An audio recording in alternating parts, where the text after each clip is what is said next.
हाँ हाँ बिल्कुल। बाहर बाहर कोई है?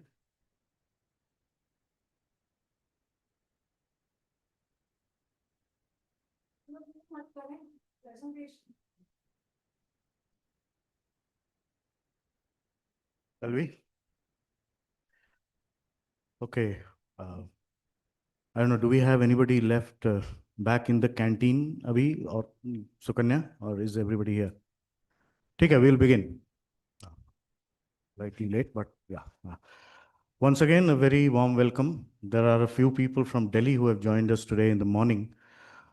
Welcome to you as well. सबको बहुत बहुत स्वागत है. Let me also welcome, we have our chief guests and speakers for our inaugural session. Justice Deepak Gupta, former judge of the Supreme Court of India, he's here. Justice Gupta belongs to Himachal Pradesh, and he headed the Green Bench of the Himachal Pradesh High Court. He also served as Chief Justice of the High Courts of Tripura and Chhattisgarh. One of his remarkable judgments was in the Him Pravesh Environment Protection Society versus the state of Himachal Pradesh, which basically exposed the illegal manner in which environmental clearances are given and generated, regarded as one of the most significant judgments in jurisprudence. Welcome, Justice Gupta. Mr. Ashok Lavasa, former Secretary, Union Ministry of Environment, Forest and Climate Change. 1980 batch IAS officer, Mr. Lavasa has served as one of the 2 election commissioners of India and as secretary to 3 ministries, finance, civil aviation, and environment.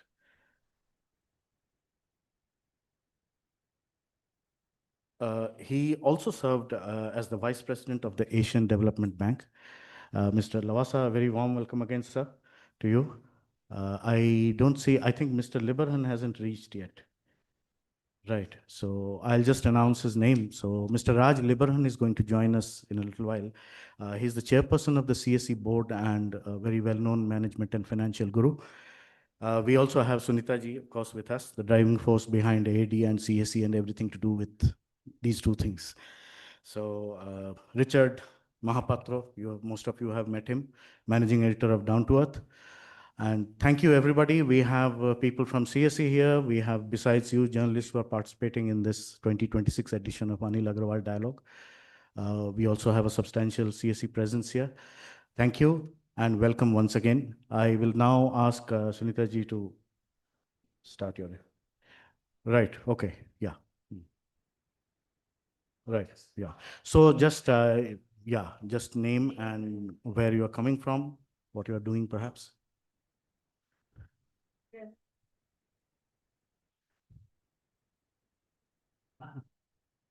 Very good morning to all. Myself, Jayanto Basu. I'm with the Telegraph, Kolkata. I have been covering environment and climate change for, I think, more than 2 decades. And I had long association with Down to Earth. Almost consider myself as a part of an extended family.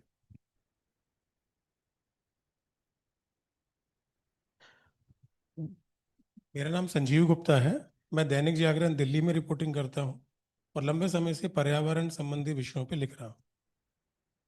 नमस्ते, मेरा नाम राजेंद्र है और मैं बीकानेर राजस्थान से belong करता हूं और पंजाब केसरी अखबार को रिप्रेजेंट करता हूं. Good morning to all. नमस्कार. आई एम सुरेश करा, ओडिशा भुवनेश्वर से आ रहे हैं. I am the editor of the Pratyusha news.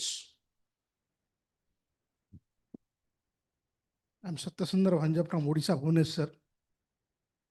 मेरा सीएससी के साथ बहुत दिन से जुड़ा ही हूँ, बहुत सारा सीखा हूँ. Now I am the senior journalist one of the vernacular Odia daily Deshamay. Hello, everyone. Good morning. And thank you so much, CSE, for inviting me for this platform. I'm Milan Sharma. I was working with the India Today Ajta group until a month back. I am now an independent journalist. Hello. Good morning, everyone. I'm Shatakshi Gowde. I'm a Pune-based journalist. Currently, I'm a senior editor at Sanctuary Asia.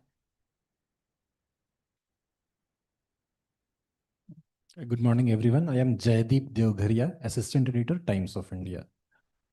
I am Raju Naik. I am the Editor Director of Gomantak Group in Goa. I've been attending this conference for more than 2 decades now. Thank you. Good morning, everyone.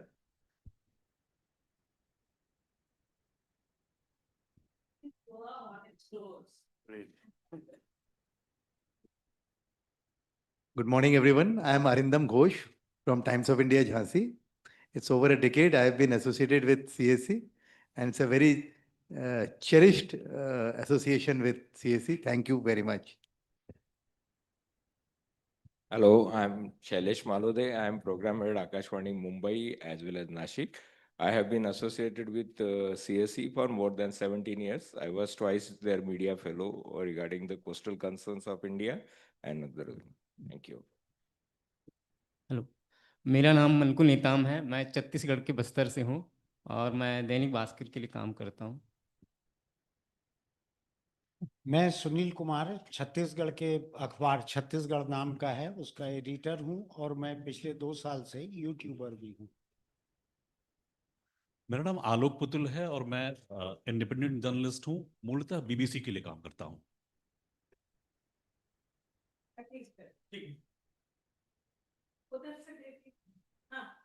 Himanshu जी, मतलब सब लोग जानते हैं आपको, लेकिन फिर भी। Hello everyone, good morning. I'm Ajit Dwivedi, working for DD News as a senior correspondent and working environmental issues, rural development and agriculture issues. सभी लोगों को नमस्कार। मैं भोपाल से दिनेश शुक्ल, यूएनआई यूनि वार्ता से, और विभिन्न संस्थानों में मैं काम करता रहा हूँ, इलेक्ट्रॉनिक मीडिया के कई चैनल्स में और विभिन्न वेबसाइट्स के लिए BBC Hindi, the print, quint, Prabhasakshi, इनमें मेरे सामाजिक मुद्दों पर लेख छपते रहे हैं और मैं सोचता हूँ कि यहाँ पर आने के बाद मुझे और भी कुछ सीखने को मिलेगा। Thank you. Hi everyone, my name is Vinod Kumar from Hyderabad. I am working in ETV as chief copy editor and I am also GNA fact check trainer. Thank you. Good morning everyone. I am Harsha from Mangalore, South Karnataka. I am working for Deccan Herald, English Daily. Hello everyone, I'm Srishti Chaudhary. I'm a science and climate journalist from CNN News 18 in New Delhi and always grateful to CSE for organizing these sessions. Thank you. Hello everyone, this is Ayushi Sharma. I'm so thankful for this opportunity. I'm an independent journalist and also writing for Mongabe India. Thank you so much. Hello everyone and good morning. My name is Antara. I'm from Chandanagar, West Bengal. I'm an independent journalist based in Kolkata. Hi, my name is Romita Saluja. I'm an independent journalist in Delhi. I write about mining, environmental laws, human-wildlife conflict, among other things. Thank you. Hi, I'm Ritvika. I'm an independent journalist based in Calcutta. Hi, I'm Isha. I'm an independent journalist and I'm based in Mumbai. Hi, I'm Athira Perencheri, and I'm a wildlife biologist turned journalist. I report on the environment for The Wire. Hi, I'm Harita John. I work for the News Minute and I'm from Kerala. Namaste, my name is Apekshita. I work with Heatwatch and we write and research on the impact of extreme heat on communities. Good morning, everyone. I am Varsha Das from Assam. I'm an independent journalist, but I mostly contribute to Mongabe India. I also make documentaries. Thank you. Good morning, everyone. I'm Nandita Banerjee. I'm from Down to Earth. I've been here 4 years now. I'm Pooja Das. I'm one of DT's in-house journalists who writes about environment, energy, and climate change. Good morning, everybody. I am Preetha Banerjee, and I write and edit for the Down to Earth magazine.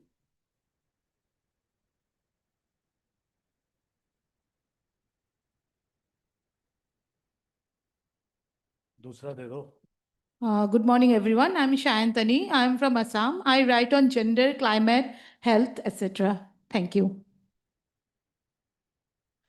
Good morning, everyone. My name is Elizabeth from Manipur.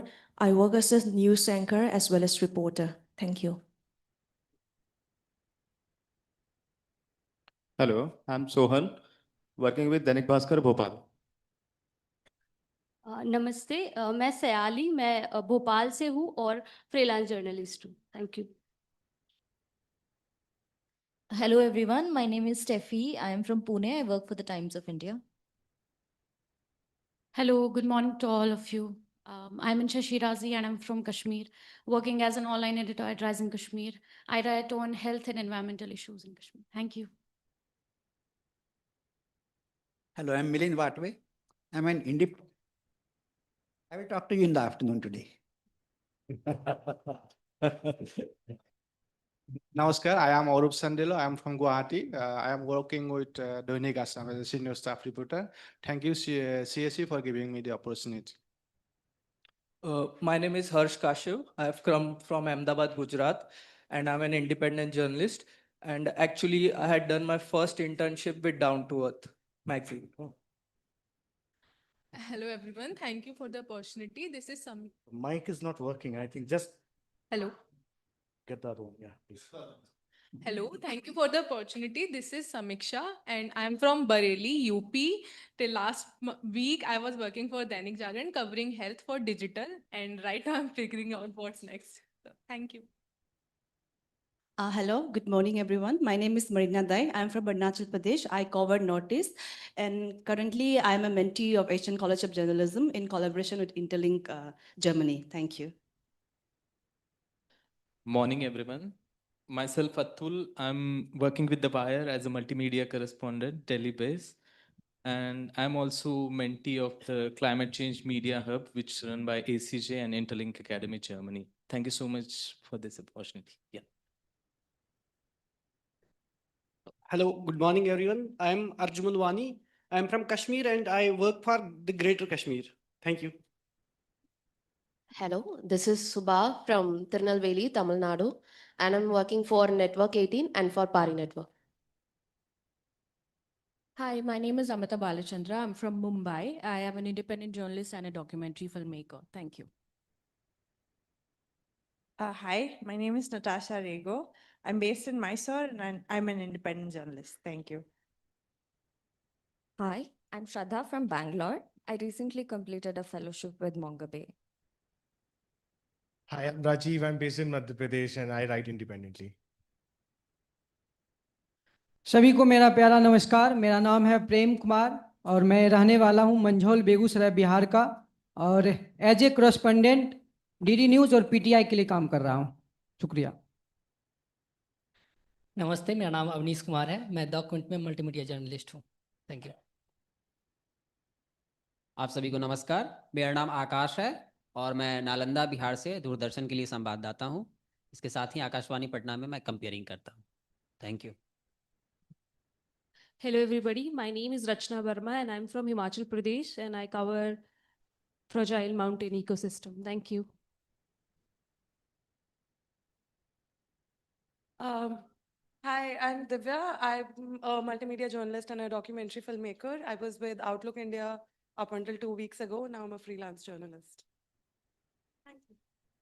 Hi, I'm Vasudha. I work with Land Conflict Watch as an editor on their 100 Stories of Commons project. I am Jagdish Krishnaswamy. I'm from the Indian Institute for Human Settlements and very happy to be with all of you. Adab, Kamar Qureshi. I'm retired professor from Wildlife Institute of India, and I'm science advisor to WTI and TSF. Thank you. Hi, I'm Shweta Tripathi. I work as a Tamil Nadu correspondent for the Federal. Hi, my name is Aparna Ganesan. I'm a documentary filmmaker and independent journalist from Chennai. Hi everyone, I'm Nikhilam Babu. I work with the Hindu Delhi. Hi, I'm Nikhil Ghanekar. I work as an assistant editor with the Indian Express, covering environmental policy, climate change, and wildlife issues. Hi, I'm Poonam Gaur from Navbhara Times, Delhi. Hi, good morning. I am Reggie Joseph, Principal Correspondent of Deepika, Malayalam Daily Kerala. I'm very thankful for Deepika, for CSE, and it's the 30 I am with the CSE for the last 13 years. I got 2 media fellowships from CSE, so many opportunities. Thank you, Sunita Ma'am, Sabarnaji, CSE team. Thank you so much. Good morning, everyone. I'm Avantika Goswami. I work in the climate change program at CSE.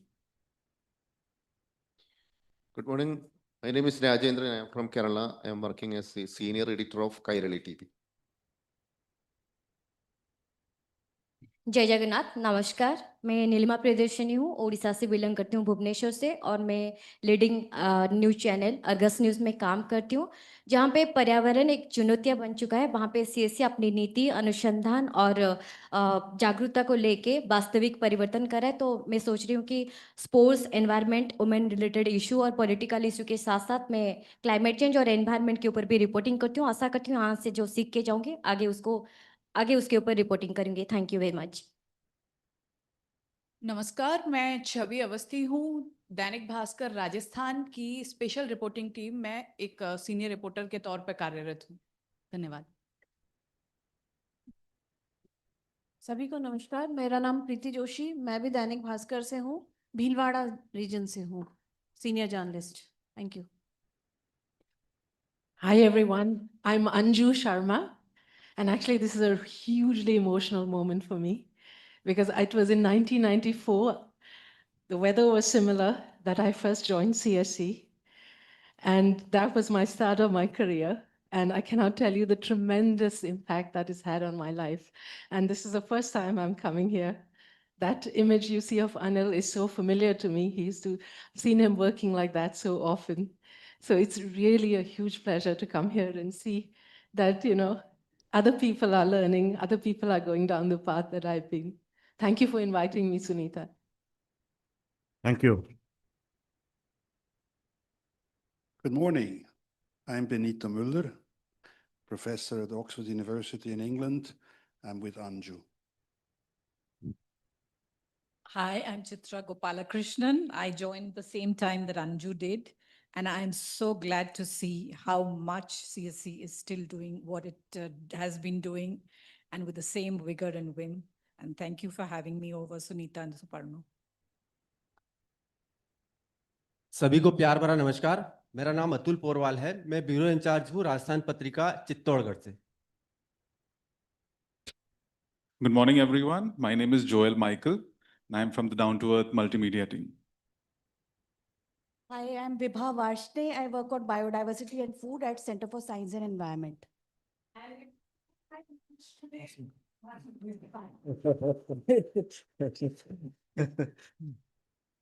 जोहार साथियों, मेरा नाम पुरुषोत्तम है और मैं छत्तीसगढ़ और उड़ीसा से report करता हूँ। ज़्यादातर People's Archive of Rural India और डाउन टू अर्थ में कंट्रीब्यूट करता हूँ। Hi, good morning. I'm Jagdeep Gupta and I'm an executive director at CSE. I welcome you all to this campus and I hope you all enjoy your stay here for the next 2 days. Right. Good morning, everyone. Myself, Shubroto Chakraborty. I am part of CSE team. I am leading water and sanitation vertical in this program. Thank you. Thank you. We also have a few more CSE people. There is Vikas Chaudhary here. He'll be pestering most of you through the 4 days that will follow.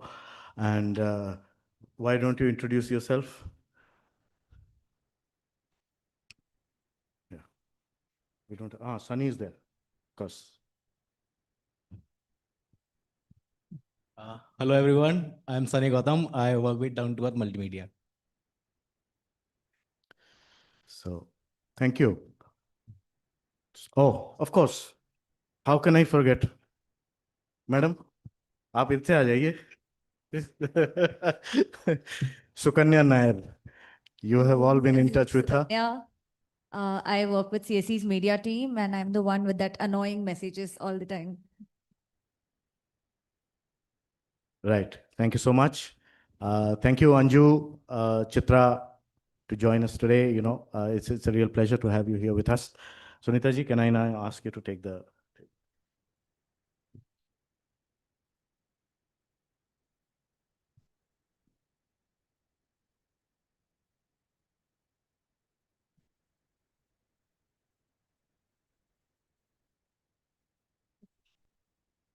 So let me also join Shuparno, Richard, and all CSC colleagues to welcome you all. ये दिन हमारे लिए बहुत important रहता है. सब संस्थाओं में एक इवेंट होता है, one event होता है जिसको वो signature event कहते हैं. For us, this is our signature event. And it is, and as you will see, the reason it is a signature event, it is not just the release of the report, which we will do very shortly, but it is really a tribute to Anil Agarwal. Anil, ये light थोड़ी, हाँ, थोड़ी lights अगर of कर दें, ये फिर वही सारा, the whole fight is always between the lights and the camera, people who are shooting. So it's really a tribute for Anil for us. I mean, Anil was the founding director of CSC. He was a journalist. He always said to us that it is about the power of the pen. We have all grown up with those words, that is important. He also made sure that it was about journalism with a purpose. When he described CSC and we described CSC, what does it do? It was always about, एक तरफ academic institution है, जो अगर Bhopal tragedy होती है तो वो 3 साल बाद किताब निकालेंगे. दूसरी तरफ एक न्यूज़ पेपर होता है जिसको उस वक्त जो हो रहा है वो निकालना है. मगर you need something in between which is able to be timely, because timeliness is important to make change, but analytical, in depth. And that then became the way he organized and formed CSC. The first report, the Citizens Report, was brought out in 1982, State of India's Environment Report. I'm particularly thought I would explain a little bit of this because I know there are a number of young friends today who, and my colleagues keep reminding me how old I am, and they say, आपको ये बताने की ज़रूरत है, and I'm saying, like, सब जानते हैं, नहीं बताने की ज़रूरत है, because it is important to keep explaining how the genesis of this started. And we started in 1982 with the report called the State of India's Environment Report. And that then is the second tribute. Why the SOE? The SOE was important because, again, as journalists, we are immersed in the daily. We talk about the snapshot. Aaj kya hua? What happened today?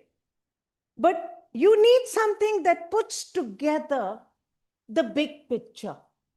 When in 1982, Anil started the State of India's Environment Report, CSE had a feature service. So we were doing news reporting. But the reason to bring together the report was to bring together the perspective on why this matters. What is the big picture telling us?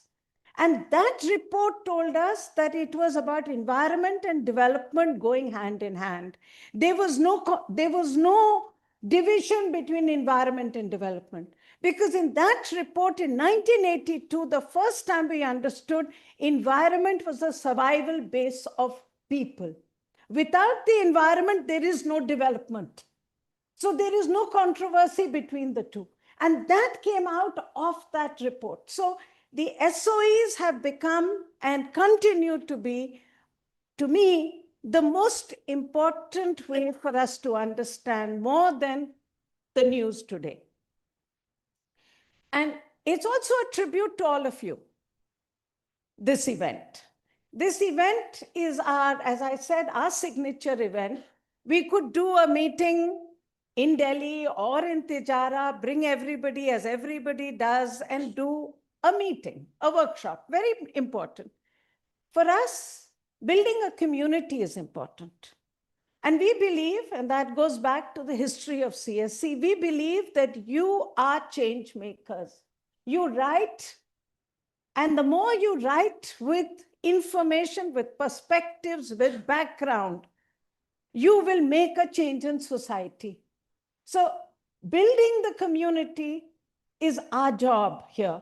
And Shuparno does an incredible job. And I know it leads to some amount of heartburn, but what Suparno always tries to do at each one of the Anil Agarwal dialogues is the mix the old with the new.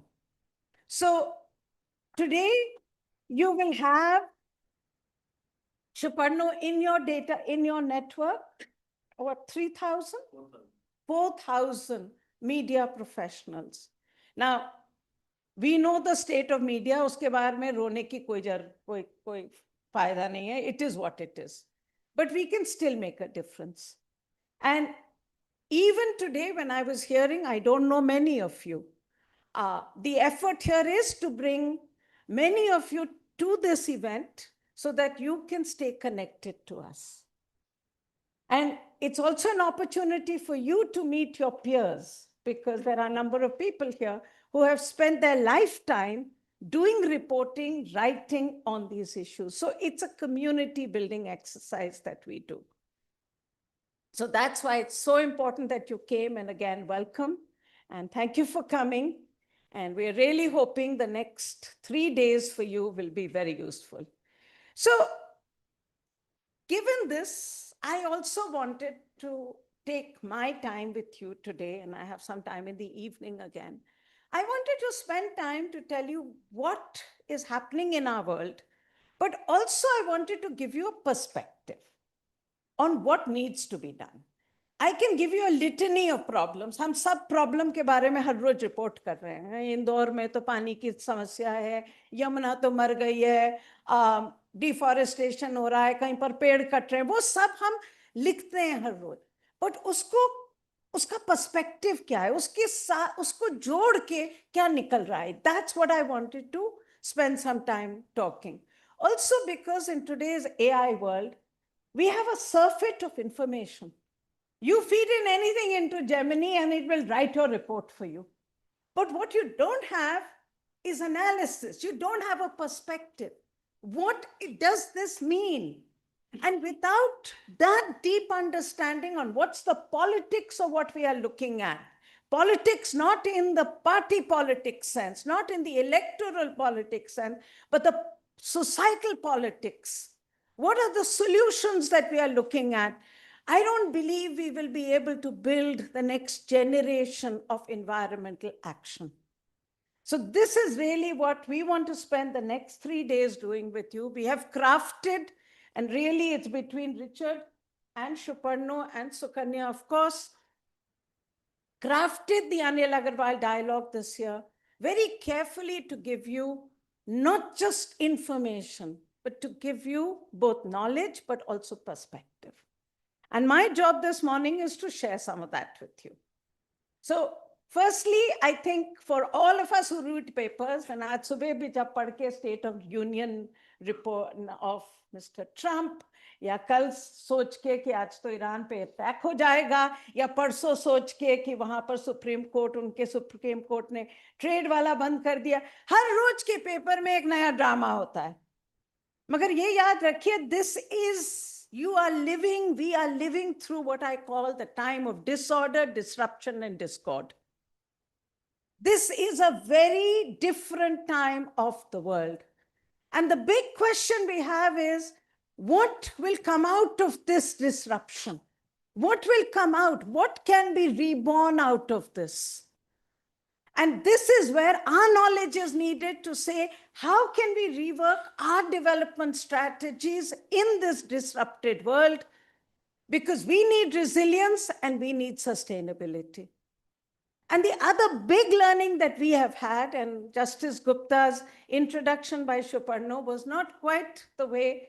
For me, he was the judge on the bench, okay? And every week, I was in front of him on the air pollution case. And what he and we, and I think for me, the most important thing that I could see in all the decisions that he was giving us from the bench was his understanding that you cannot have sustainability without having equity, without having an inclusive growth system. You cannot talk about environment without talking about affordable growth. And that then became one of the big issues that we at CSE have constantly worked on, constantly elaborated on. But this then is the way to move ahead. If you look at the world today, we have very interesting but very contradictory trends happening. And the question, therefore, for us is, what will succeed? Climate change is real. Impacts are devastating. We also know that greenhouse gas emissions are increasing.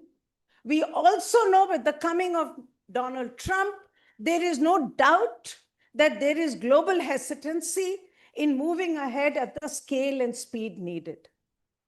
And it's not just Donald Trump. It is all over the world where there is a clear understanding today that the cost of the transition is high. To move out of fossil fuels is easier said than done. Europe moved out of Russian gas all into US LNG. So it is important for us to understand that there is a global hesitancy to move at the scale and speed that is needed. But on the other hand, the good news is renewable energy is actually gaining ground over coal. Last year, there was more renewable energy investment than there was in coal. We also know that electric vehicles in 2024, almost 20% of the new cars sold. China is at the lead in this, and I will come back to it and we'll discuss it again in the evening. What does it mean? 60% of the new electric cars, so new cars sold are electric in China. So this 20% of the world is actually, it's not the accurate figure because it's not happening across the world. It is happening mostly in China. So we have to understand that that is part of the world today. China is, of course, also investing in coal. So the big question is, what will win? Who will win? Will it be electric mobility or will it be the old? And we will come back to this. But this is when we know climate change is an existential threat. For many of you who are coming to this dialogue for the first time, you have to, for us, these are words, but they are so real today. Climate change is an existential threat. It's also very clear that the world has a small window to reverse this change. The impacts are visible in our world. And the populations which are most vulnerable to the worst impacts of climate change are the ones who have not contributed to the stock of gases in the air. But what we are also learning, and this is what Richard keeps reminding me, is those super cycles that are happening. On one hand, there is the climate super cycle. Climate change is happening, weather patterns are changing. On the other hand, there is the other super cycle where people are getting poorer. They are unable to cope because of the constant devastation of climate change. And they are finding that they cannot adapt, they cannot cope, and therefore they are migrating. Today, there is more and more data to show how climate-induced migration is a bigger reason for global migration than even war and conflict, which really means that we are seeing a very different world. And this then leads to the insecurity of the rich. Migration is becoming the hottest potato in the world today. The most important thing for us to understand, and this is for you as journalists to understand, every drought, every flood, every rain event is not climate change. What is climate change is the increasing intensity and frequency of these events. We know today that every month we have an extreme weather which is breaking new records. Every region of the world is impacted. I keep calling it the revenge of nature. And this is making the poor lose their capacity to cope. If you look at this data, this is put together by Kiran, is not here, and Richard. What they do is to take daily report from the Indian Meteorological Department, IMD. IMD does not make work easy for anyone. So it produces a daily report, Richard, which tells you which region of India has had an extreme weather event. Now, extreme weather is defined by IMD. So they define extreme rain, extreme cold, extreme heat. That is their definition. But instead of putting together an aggregated report, they put together a daily report. And they tell you which region of the country by city and by state. And the station also. So what, and just think of the work that this goes into it. हर रोज की report आप लोग download करते हैं, क्योंकि ये भी है कि IMD वाले कल की रिपोर्ट फिर गुम कर देंगे, तो आपको हर रोज की रिपोर्ट डाउनलोड करनी पड़ती है. And every day you have to go and feed it into a database, which tells us by the end of the month, what then is the picture emerging, and at the end of the year, what is emerging. Our data shows of last year that between January to November of 2025, there was an extreme weather event every day, almost every day of the year in some region of India or the other. 98% was the figure we had. 98%, Justice Gupta. And this is their own definition of what they call extreme weather, not ours. So if you look at this graph, you will see here that it is 320 days were when you had heavy rain. Himachal, Justice Gupta, last year, our data shows us, for 3 months, June, July, and August, okay, for 90 days, there was rain every day in Himachal, every day, Justice Gupta. You're talking about the Himalayas, which are the world's youngest mountain range. You're talking about mountains made out of moraine, not even hard rock. And we are making it worse by building roads, dams, settlements, doing everything to make that fragile ecosystem even more fragile. Now, if that Himachal Pradesh got rain for every day, can you imagine?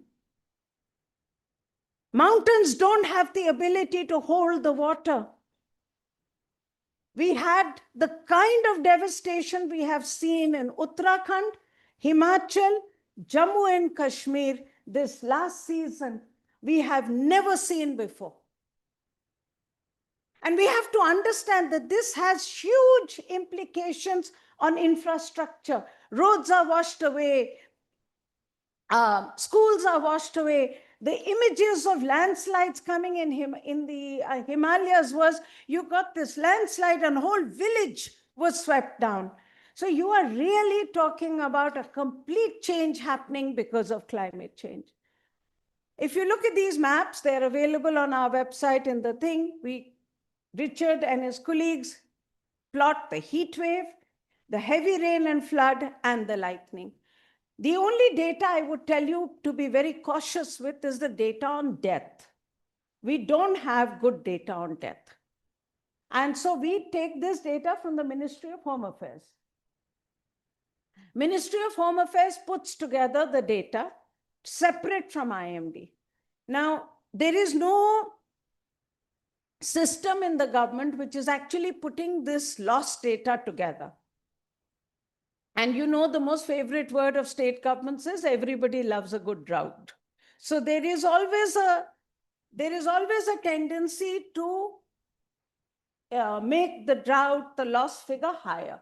But today you need to know, because the extent of this losses is something that I was reading the IMF report. My colleague Avantika shared it with me. The country report for IMF for this year says that extreme and variable weather will damage infrastructure, which we are seeing, add to inflationary pressures, worsen health outcomes, and reduce economic growth. So it's made it to that level to say it is now having an impact on us. And it is. With this kind of devastation, you are bound to see huge damage to infrastructure, which means costs will go up.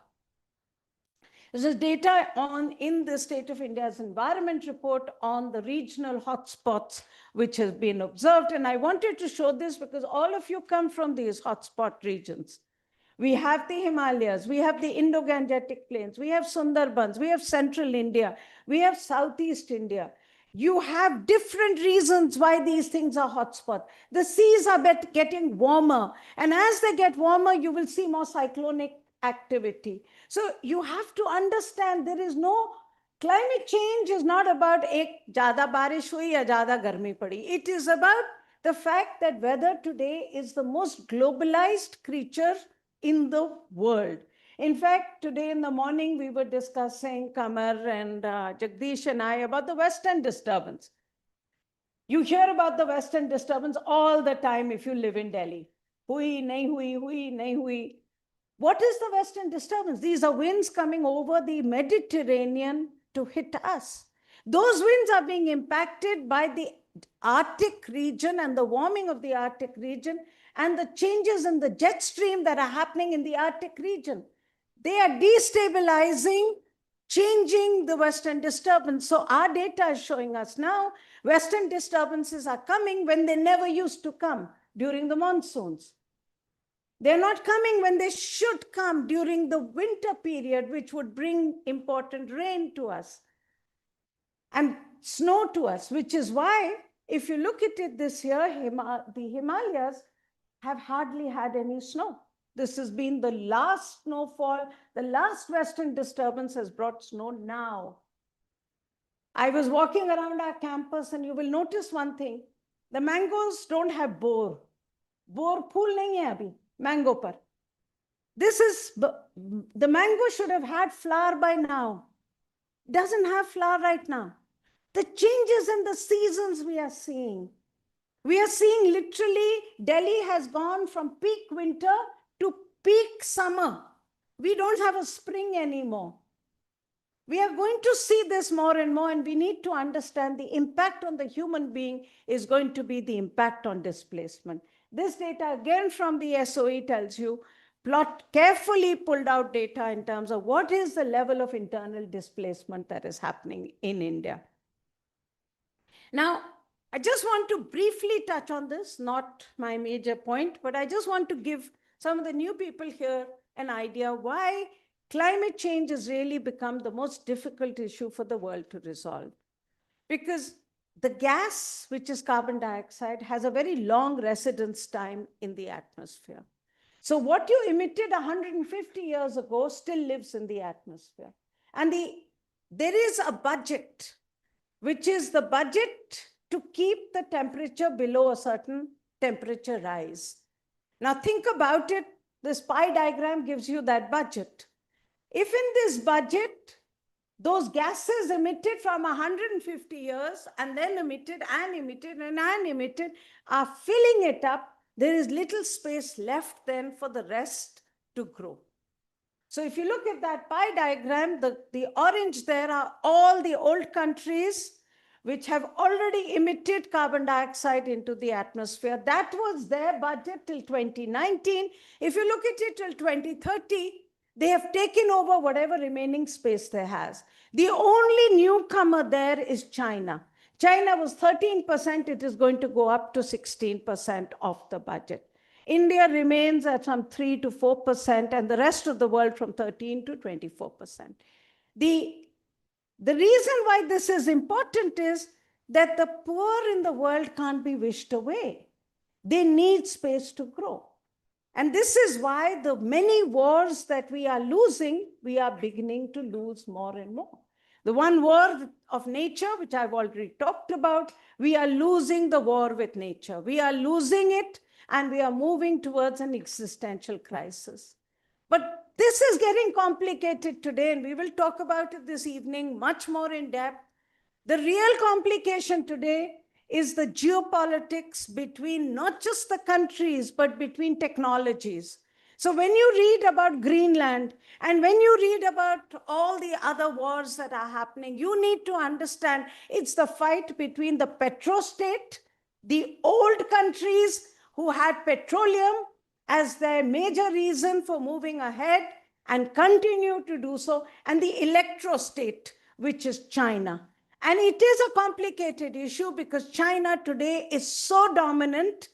It literally controls the entire supply chain of batteries, of solar, and of rare minerals.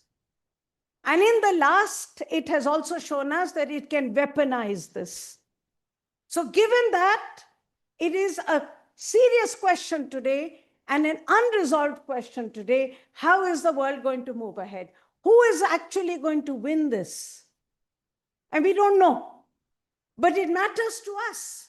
Because at the end of the day, if new technology today, the technology we need, the green technology, is today about geopolitics, it is about the control of China versus the rest, then you will basically see countries saying, oh, we don't want it. You're already seeing in Europe, they're saying we don't want electric vehicles because it'll hit our own automobile industry. So, but we need electric vehicles.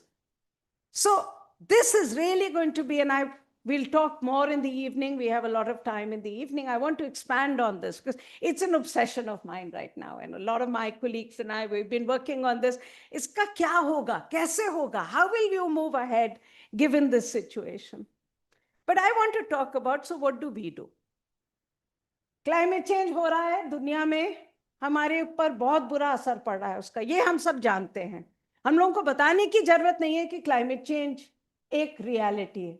मुझे बहुत, जब मैं बाहर जाती हूँ, लोग मुझसे यही पूछते हैं कि आपके लोग समझते भी हैं कि क्लाइमेट चेंज है, समझते भी हैं कि जलवायु परिवर्तन जैसी चीज हो रही है दुनिया में.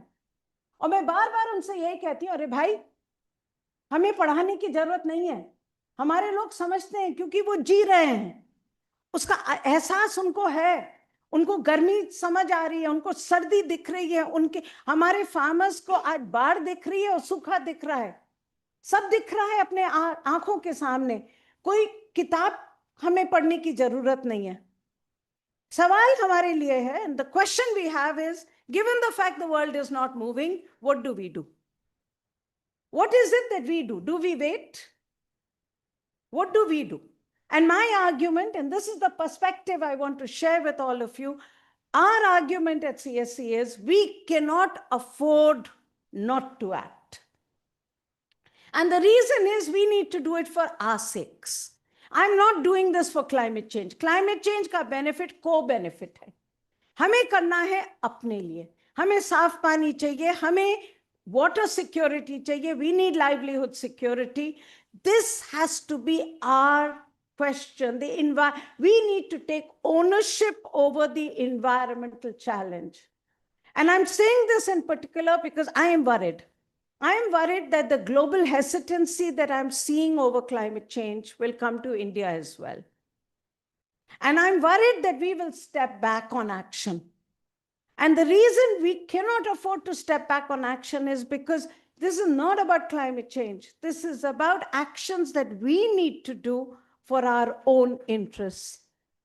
The question is, can we do this smartly so that we can fix our air pollution in our cities and also fix and reduce the amount of gases that are emitted in the atmosphere which lead to climate change? Can we get smart solutions to fix both? That is the challenge that we have. So if you look at air pollution, and we will talk about it tomorrow. My colleague Anumita is here. We also have, we have devised this as a classroom for you, 3 separate classrooms, one to understand inventories, another to understand the health impact, and the third one to understand how do we measure and where do we measure air pollution in our cities. But the fact is, it's a public health emergency across India. And I want to come back to this because this is the biggest issue today. You cannot have a livable city. You cannot attract business or trade without improving the quality of air. I don't know how many of you, Justice Gupta, if you saw Geeta Gopinathan at the World Economic Forum, And she made it very clear, you can talk about all the tariffs in the world, but what is really going to hurt you is going to be the quality of air. It's not going to allow for investments to come in. It is going to make your own people more sick, and that should not be acceptable. So quality of air today is a big issue.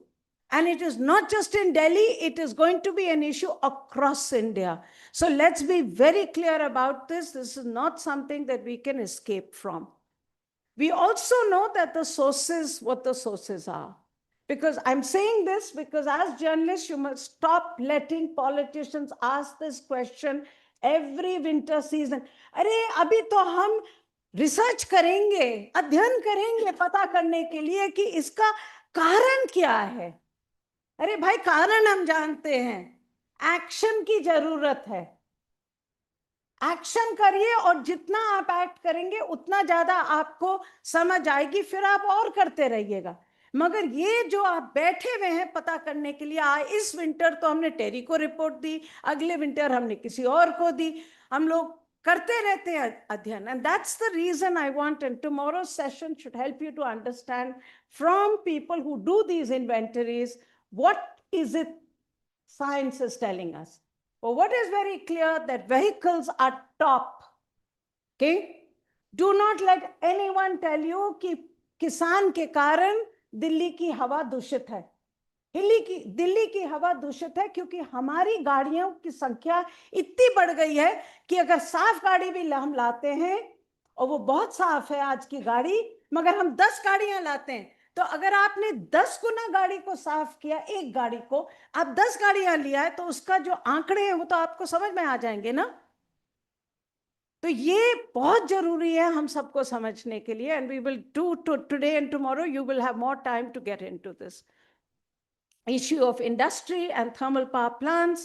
When Justice Gupta was there, we did a lot of work on this. I'm sorry yesterday's court hearing was not something that I think is feasible, but that's okay. I don't want to go to jail.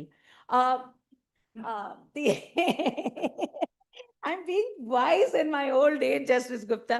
Of course, there's the question of household burning, and then there is waste, and that is all part of it. But we have to understand that these are, and dust is not a pollutant.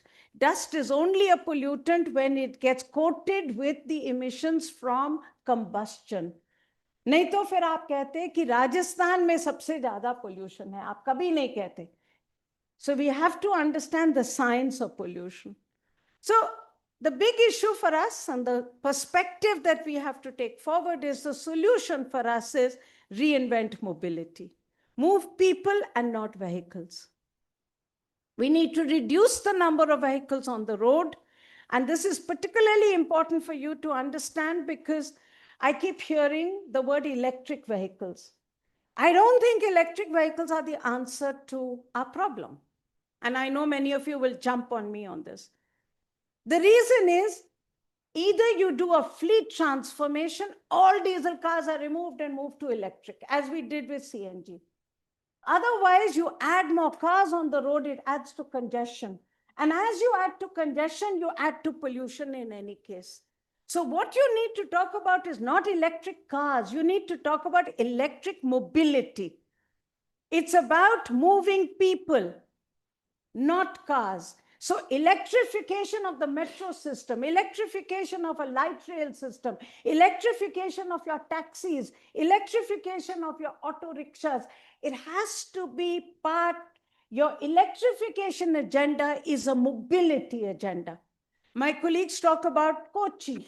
Kochi has electrified their buses, they've electrified their boats, they've electrified their metro. You have to have an interconnected electric mobility system so that you can get people out of cars. If you get people into cars, however big and however fancy the car is, today it's become a status symbol. Meri gaadi electric hai. Kaise? SUV hai magar electric hai. We need to be able to understand the politics of this, and that's when we will get the co-benefit approach.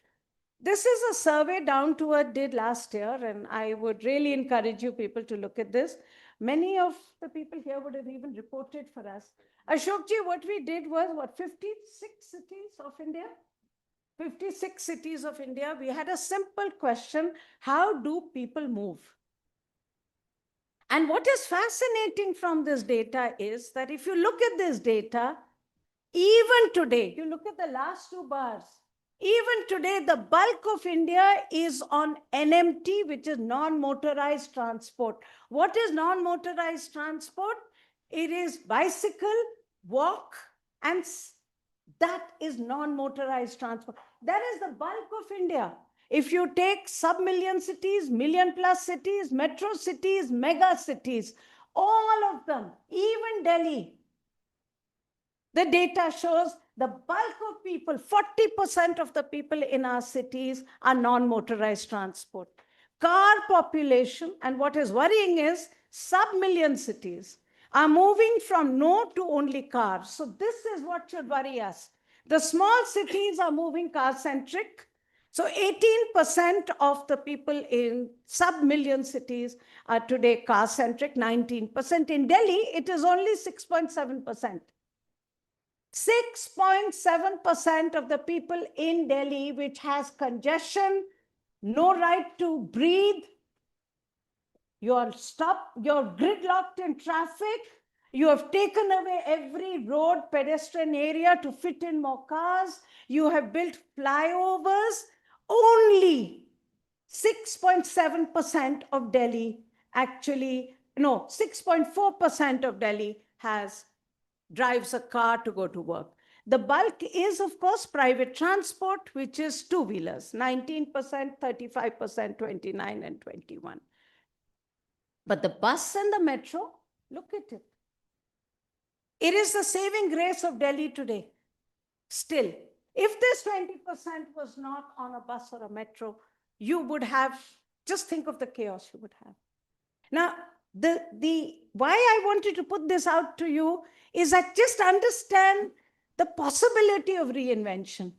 आपकी अभी भी city के अंदर bulk of the people walk and cycle. Western countries में बात हो रही है कि हमें walk and cycle promote करनी है. हमारे यहाँ हो रहा है. हम उसको discount करते हैं. हम उनसे right to walk ले जाते हैं. हम उनको pedestrian pathway नहीं देते. Aapka metro system is becoming more expensive because the journey to the metro station and the journey from the metro station, if you add it up, it becomes more costly than to take your own two-wheeler. If you had the right to walk, you would reduce the cost. If you had the right to cycle, you would reduce the cost. This bar diagram to me should be in front of every decision maker to say, this is our possibility.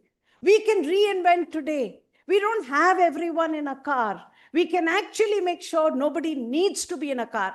मैं बार-बार कहती हूँ, मेरी भी family अच्छी बनिया family है, मैं उनसे कहती हूँ, आप गाड़ियाँ खरीद लिए, बड़ी-बड़ी खरीद लीजिए, मगर आपकी ऐसी स्थिति होनी चाहिए कि आप गाड़ी खरीद लीजिए क्योंकि आपको स्टेटस मिलता है, शादी अच्छी हो जाएगी, मुझे नहीं पता क्या होगा, मगर हो जाएगा कुछ.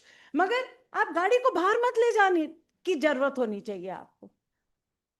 That is what we need. So I'm not against buying big cars. I mean, I don't want anyone to feel that I'm saying गाड़ियां मत खरीदिए. आप खरीदिए, मगर आपको जरूरत नहीं पड़नी चाहिए गाड़ी बाहर ले जाने के लिए. That's the opportunity we have. The second big issue with climate change that we are beginning to see, and I spoke about it, is water scarcity and stress. You will get more water stress in our world. You will get more drought, more flood. For most of you who are reporting on this, please note that in many of your cases in your cities, you're getting the whole year's annual rainfall, sometimes in 24 hours. That's the nature of the extreme rain that we are getting. And this will happen more with climate change because you will get more rain in fewer number of rainy days. But the good news here is, if it is a good news, the good news here is that it is not because of climate change that you're getting the flood. You're getting the flood, you're getting the drought because you are mismanaging your water resources today. So if you could fix your water resource management today, you don't have to get the flood even with climate change. So there is an opportunity here. And the reason this is important now is not just climate change, but the new growth area. You're all hearing of data centers coming up. You are seeing the data centers coming up, and particularly for people in Andhra Pradesh and Tamil Nadu, all these places, you're beginning to see new data centers. What is going to be the energy use of it? What is going to be the water use of it? How can you reuse and recycle every drop of that water? What can you do to make sure that the waste becomes wealth? This has to be the objective as we move ahead. We did this cover story on Bangalore. Bangalore is how we called it. And we basically, and we will tomorrow morning when I speak to you on Indore and the lessons of Indore, I want to talk about this because it's not just Bangalore. Every city in this country today has a crisis, not of water, but of sewage. I call it the sewage first approach. आप पहले sewage का सोचिए, फिर आप पानी का सोचिए. आपके हर शहर के अंदर आज निकास के पानी के बारे में कोई बात नहीं करता. You have a huge sewage crisis, and our current approach to both water management and sewage management is going to make things worse. So how can we correct it, particularly in an age of climate change? We will get more heat. I mean, this year is going to be one of the fiercest heat episodes that we will get, because it is El Nino year. We know that. We have climate change as well. And we know that heat records are being made and broken. And the thing that you have to remember is, when people tell you कि heat के कारण कोई death नहीं होती है, please ask the question. We do not record deaths out of heat, because heat is not a notified disease. So we don't know that people are dying.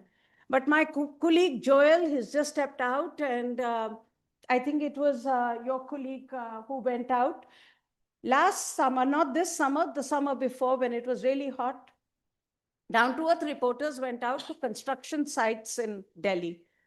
And the story they brought back was, I mean, literally my heart stopped. They told me that काफी दफे उनसे ये कहा गया कि बहुत ठीक था, बहुत गर्मी थी, रात को सोने गया, सुबह उठा नहीं. The person died at night. And then we started investigating the science of it. And what you find today is that there used to be a differential between the night temperature and the day temperature. My colleague Rajneesh, day after, is going to explain this to you in the data that we have put together. So every city, and I don't know, आप लोग तो बहुत young हैं, मगर I can turn to Ashok ji. Ashok ji याद है, रात को छत पे सो सकते थे. और सुबह जब उठते थे तो कंबल की जरूरत होती थी almost, दिल्ली के summer में भी. Because there was always a differential between daytime temperature and nighttime temperature. Cities cool down. And the science of this is that human body needs time to cool. And higher mortality will happen as these differentials reduce. And remember, this is not applicable for most of us. हम तो अपने AC में रहते हैं, AC में जाते हैं, सब कुछ, हमें कोई फर्क नहीं पड़ता. मगर आप किसान की सोचिए, आप लेबरर्स की सोचिए, आप ऐसा सोचिए जो लोग बाहर काम करते हैं गर्मी में. For them, their bodies need the time to cool down, and they are not getting it now. And I'll explain why. But the reason is also not about temperature. It is about ventilation. Everyone is understanding it's not about heat. हमारी bodies are, हम 50 degree temperature भी सह सकते हैं. What we cannot deal with is temperature with humidity. And this is now getting to be known more and more as the wet bulb phenomena. And the reason why we are getting the wet bulb phenomena more and more is that we are building with glass. We are trapping the heat and building without ventilation. I mean, one rule we have been asking government to bring in, and एक दफे थोड़ा हो भी गया था कि आ जाता, अशोक जी भी थे उन दिनों सरकार में, कि आप किसी भी बिल्डिंग में एयर कंडीशनर अगर लगाएंगे तो पंखा लगाना जरूरी है. सिंपल चीज है. मगर आज जब एयर कंडीशनर लगाते हैं तो पंखा नहीं होता. Without a fan, your body cannot evaporate the heat. You need transpiration. It's as simple as that. which is why today the whole issue is not about heat or cold, it is about thermal comfort. And we have to understand what does it take to give us thermal comfort. And this is why, again, that co-benefit agenda, it is how we will build our cities. Today, we are destroying green areas, we're destroying water bodies, we're building with more concrete, more vehicles, and जैसे गर्मी बढ़ती है, more air conditioners. ये जो 3 line है, concrete, vehicles and air conditioners, याद रखिए, इसके कारण ज़्यादा heat होगी शहर के अंदर. जो मैंने night time और day time temperature के differential की बात करी, the reason is this, that on one hand, climate change is bringing more heat. On the other hand, the way we are designing our cities is making the city itself hotter. And the more hot it is, the more air conditioners we will need, the more concrete we are going to use, it is going to raise the temperatures. So that is why we need to plan our cities today to think about why the green area, why the blue area, why do we need sponges, why do we need open areas in our cities? They're heat management tools more than anything else. And we need new building codes. We cannot have building codes that allow the Gurgaons of the world to come up. You cannot have glass buildings in this country. I go to Kerala and I see glass buildings. I mean, what is the logic? What is the logic of it? Because we have a wall to window ratio which allows you to have as much glass as possible. You have, I will not name the company, but you all know the company, a glass manufacturing company which sits in the committee, which makes the building codes. The Indian building code was about chhajja. Har building ke upar chhajja hona chahiye because you should not get direct heat. You should have a courtyard so that you can get ventilation. We are forgetting all that. And this, in an age of climate change, is only going to mean more air conditioners, more energy, more heat, more temperature, and more problems. So my last point on this is, and this is my editorial, which you will read, it's rather provocative editorial. I have said no more Delhis. I am saying Delhi ka jo pura naksha hai. The vision of our cities was that you would make a city and you would bring bright lights to it and you would bring malls and you would bring restaurants and it would be a city. Today, Delhi has garbage on its roads. It has no right to clean air. The Yamuna is dead. It has just not been cremated. Green areas are going. We have illegal encroachment across everywhere. This is not the vision of a city. And it's not just Delhi. If you go to Bangalore, it's also gridlock. You go to Calcutta, it has. So I really want to say, it's time we step back and said, no more mega cities is not the way small cities must become bigger. The opportunity today is that you have all cities of India are today in the sprawl. If you have come from Delhi, you have come to all the way to Sona, you have seen it is only buildings now. You need to think about how each one of these cities can have a vision of its own. And we need to talk about not anything else but the quality of life. It is about the basics. And for that, you need a new model for city growth. And again, I will come back to you. We need connectivity. The one thing that you are finding today is the cost of land makes the cost of housing too high.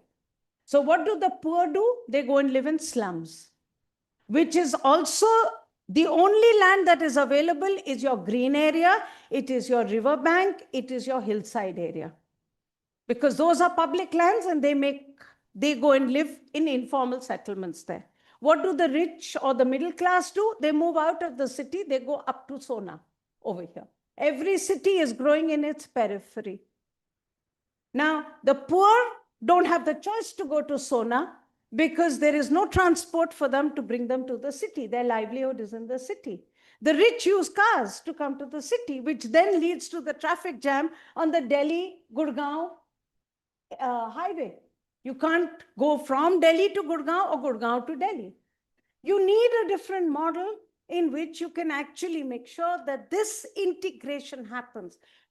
Before any city grows, it should have connectivity.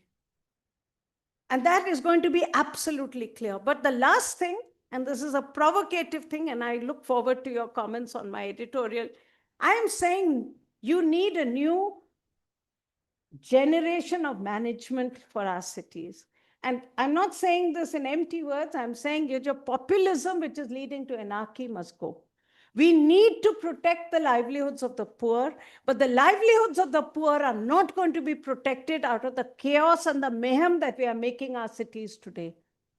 We're going to have to rethink this.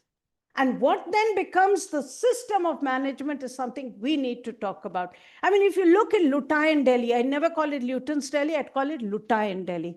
If you look at Lutai in Delhi today, how do they govern themselves? They don't believe in democracy. Okay? They don't believe in democracy. Unke yahan authority, NDMC, is run by a bureaucrat. Okay? No democracy for the power elites of this country. I want democracy for city governance, but then we need power to those people, not to treat them as ones that disable everything, and everything is about populism and anarchy, give it away free, and that only leads to poor services.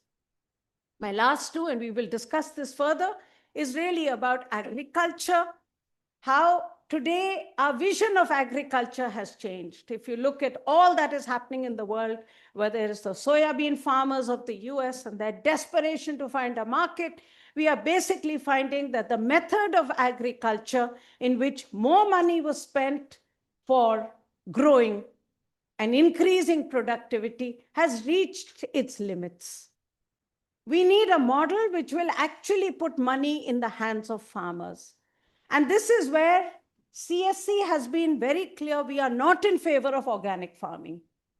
Because any farming method which adds to the cost of farming, puts less money in the hands of farmers, makes it an elitist project, is not something that we are supporting. We want agriculture in which you invest in soil so that you improve the productivity of the land. You put more money in the hands of farmers.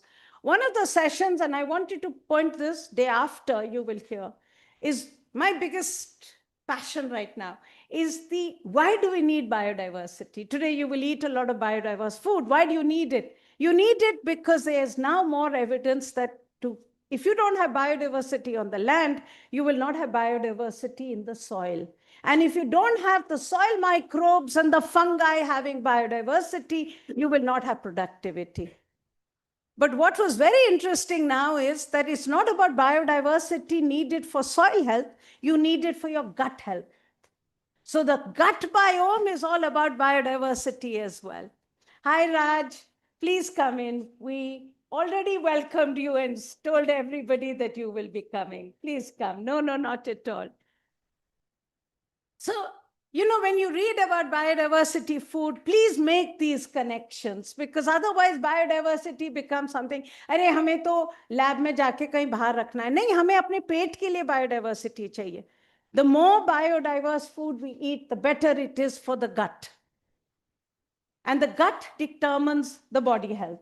So this is why today's lunch that you will enjoy, I hope, is about growing, eating, and celebrating this biodiversity.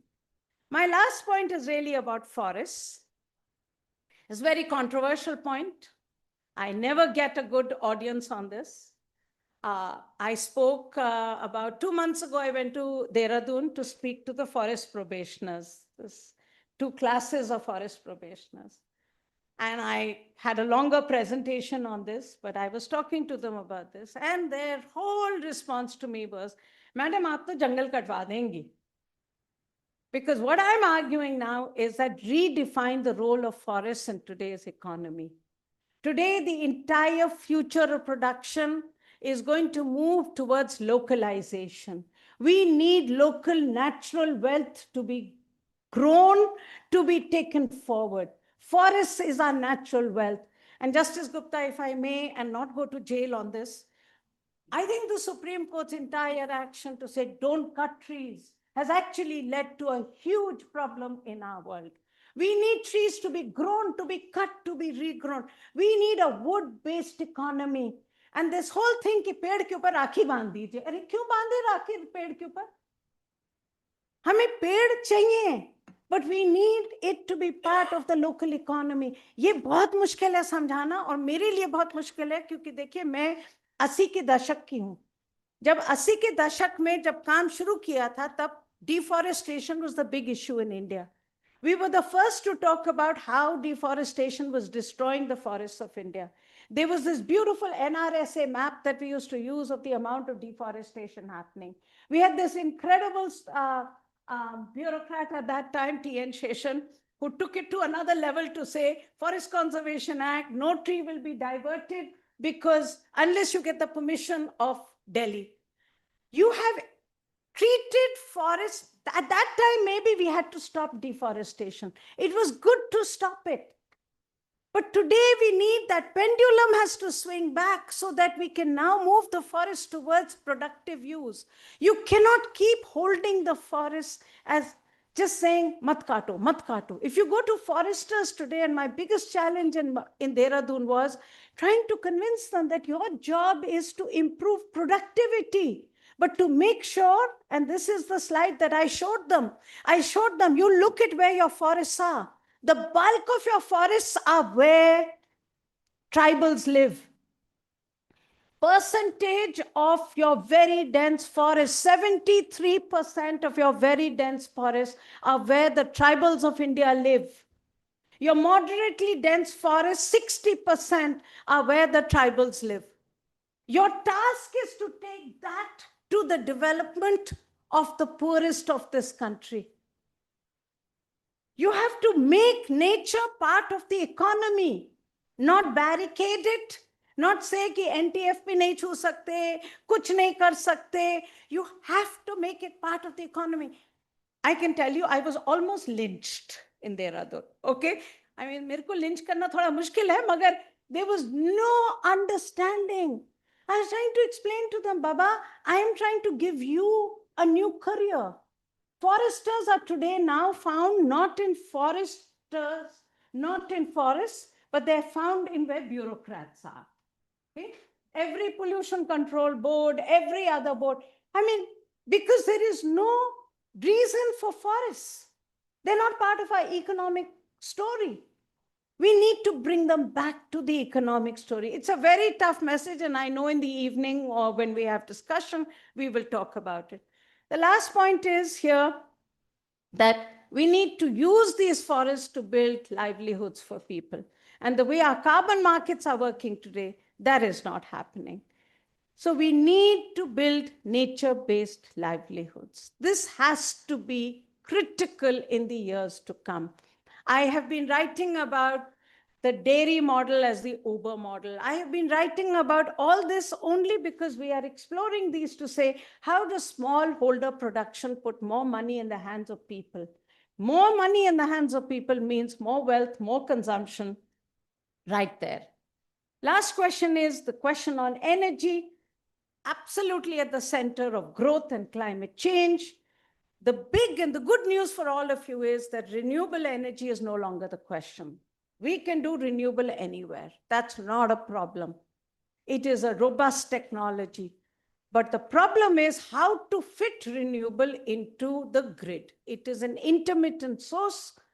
It is there when the sun shines, when the wind blows. How do you provide renewable energy also when there is no sunshine and there is no wind? How do you fit it into the electricity grid? If you look at India data, it shows you that we have exceeded our installation. But in terms of percentage of renewable energy to our electricity mix, we are still only 13%. So we have 45% installation, 13%. Coal is still king. If we have to displace the king, we are going to have to think very carefully, how will this happen? So this is the story of the future. The story of the future is not anymore solar or wind. The story is fitting it into the electricity mix. How do you do batteries? Where are the batteries installed?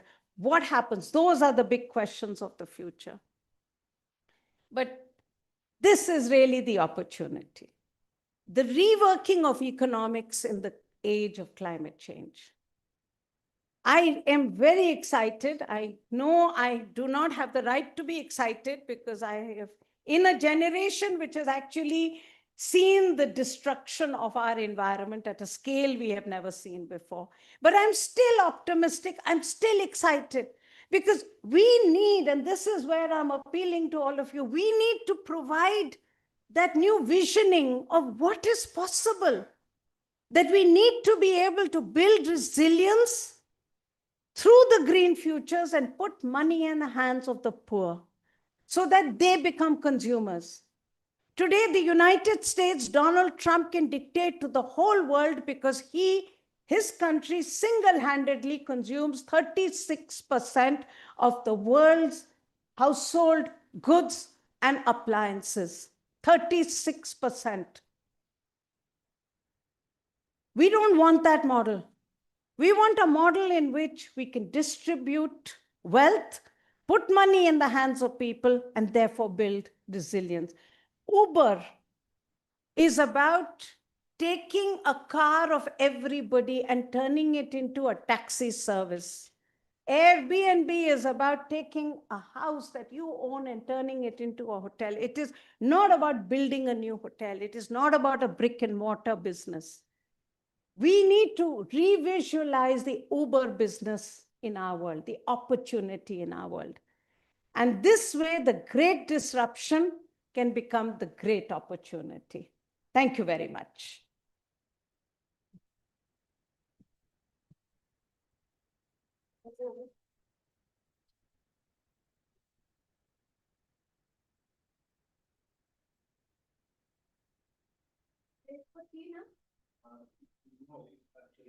No.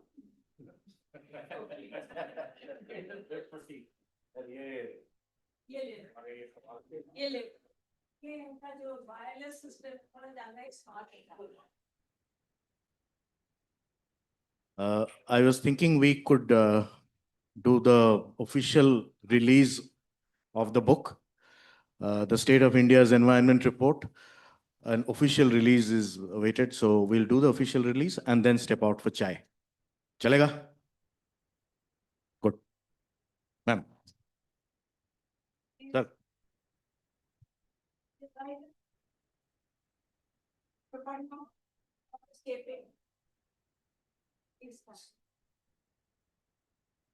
This is another CSE tradition. हमारा ये है कि wrap करो भी तो फिर you need to have a plastic on it. So it literally.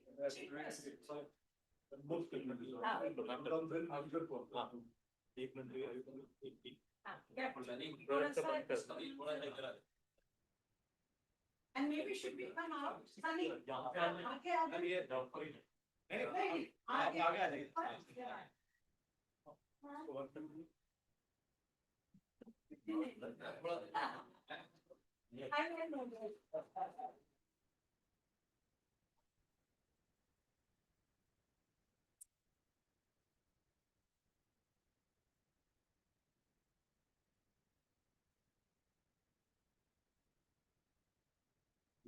you.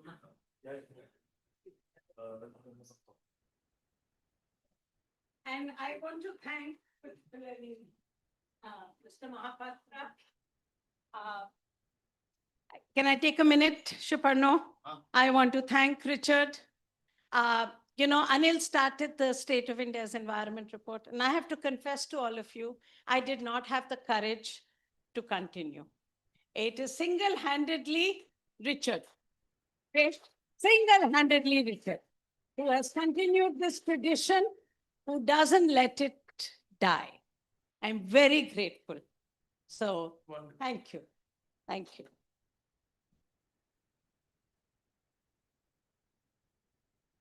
China? Please. Okay.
I was saying you were handling a lot of things and unfortunately it's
नहीं एक उनके वहाँ पे रहे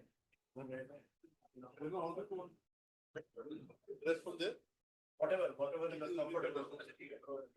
Either dress बैठे बैठे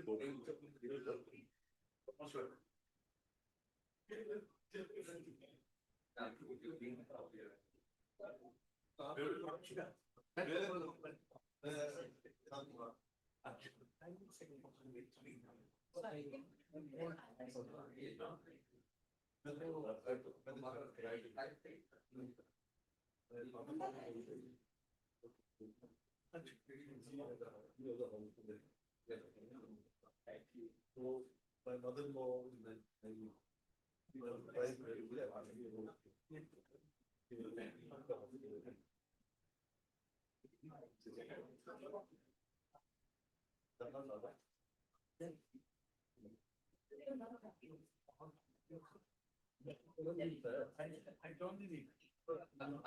So Shuparno, should we start?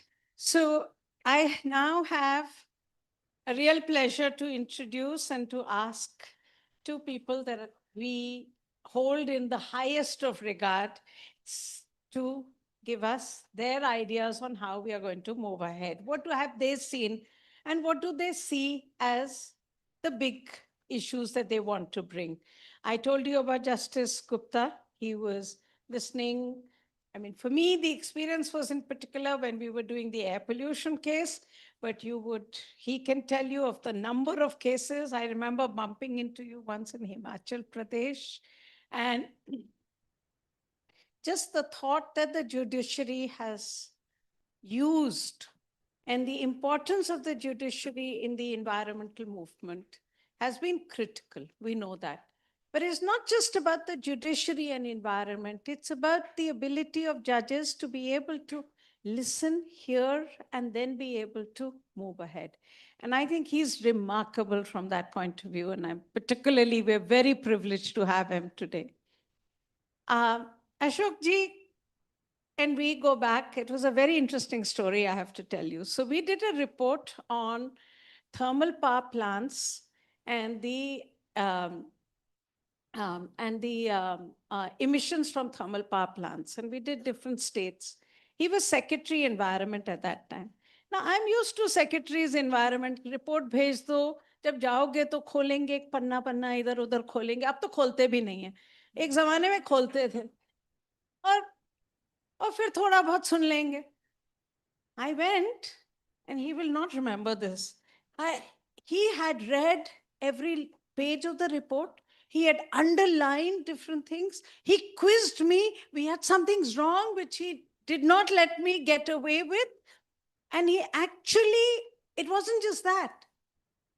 आपने 2017 environmental जो thermal power standards आए थे, वो only because of him. Okay, he took it forward. You will remember the one conversation between you and Mr. Piyush Goyal, was it right? At one of our meetings. And he was not happy. Okay, and he has a habit of also telling you we're not happy. Up to it's a different age, but us zamane mein you could still have a politician and a bureaucrat in a civil society meeting discussing it. And it was, Ashok ji stood his ground. And it's not just on the thermal power plants. On many things that happened, if you look at that period, we got the solid waste management rules. We got so many things. It wasn't about the rules, the notification. It was the new thought in it. First time in 2016, you got rules of solid waste, which said segregation is more important than cleaning up. So a whole change in thinking. And for me, therefore, the two gentlemen in front of you are really icons of the way I wish there were more of you, is all I can say. We would have a we would have a bureaucracy which would be able to give us what we need, which is to play the role of the regulator, the policymaker, the leader, to be able to guide us in the future, and a judiciary which is, in most importantly, being able to hold justice and the rights of the poorest as the most fundamental issue. So many times in Justice Gupta's court, I cannot tell you the whole pet coke issue. आपको याद है?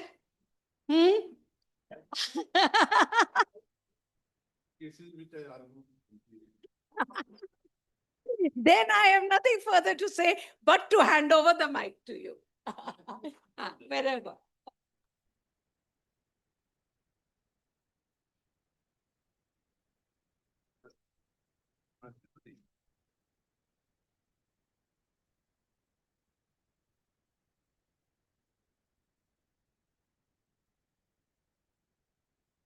A very good morning or good afternoon to all of you. See, first of all, when Sunita requested me to come here, it was like directions. It was like an order which, for me, it was because she'd helped me when I was sitting on the green bench in the Supreme Court day in and day out. She should be standing for hours on end, trying to put in a word where the other lawyers would not even let her put in, especially if it's the automotive lobby, they would not let her speak. So when she asked, there's no way I could say no. But after going through the campus, why didn't you ask me earlier? And I've never been accused of soliciting work, but I'd love to come here again. See, what is the role of the judiciary in the environment? You're all journalists. Most of you, as I could hear, are working in the field of environment. So you are aware of the very basics. Article 21, the Supreme Court many, many years back said, the clean environment is part of life, and therefore it is a fundamental right available to every citizen. The role of courts is a little, I am called an activist judge. I am unapologetically activist. But at the same time, activist within the bounds of law. Because the oath I took when I became a judge was to uphold the Constitution and the law. So even if my personal views may be something else, I have to go by the Constitution. But within that, you must ensure. I also believe that whenever you are in doubt, especially a person from the legal fraternity, the preamble to our Constitution, which is the heart and soul of the Constitution, guides you. It always guides you on the right path. And for me, that has always been the beacon which I follow if ever I'm in doubt. And what do we promise to ourselves, first of all? Justice, equality, justice. Justice what? Political, social, and economic. So what Sunita was talking about, that whatever policy we have to look at, it has to be in the context of giving equality, justice to people, which is both social and economical. And that cannot happen if we read the environment laws in such a fashion that the poor are marginalized further and the rich become richer. Unfortunately, the role of the courts is very limited. In India, these courts have taken on much more than what they were expected to do. And we were forced to take on this. It was not something that even I as a judge, though I was not really willing to take on many subjects which I thought the bureaucracy was better suited, or the executive was better suited to handle. The legislature, why should the court step in? But when the legislature is silent, the executive doesn't work, then the courts have to step in. You have to ensure, because we are not only the adjudicator of disputes, the constitutional courts are not only the adjudicator of dispute, but also uphold the fundamental rights of the citizens. And one of the fundamental rights being, but much before I became a judge, and even today, I'm a concerned citizen of this country, a concerned citizen, very concerned with the environment, very concerned with the way things are moving. Snuta has given an introduction. I'd just like to reintroduce myself. I joined practice in 1978. In 1979, the bureaucracy and the politicians decided, if you've been to Simla, Simla has a beautiful hill called Jakku covered with trees.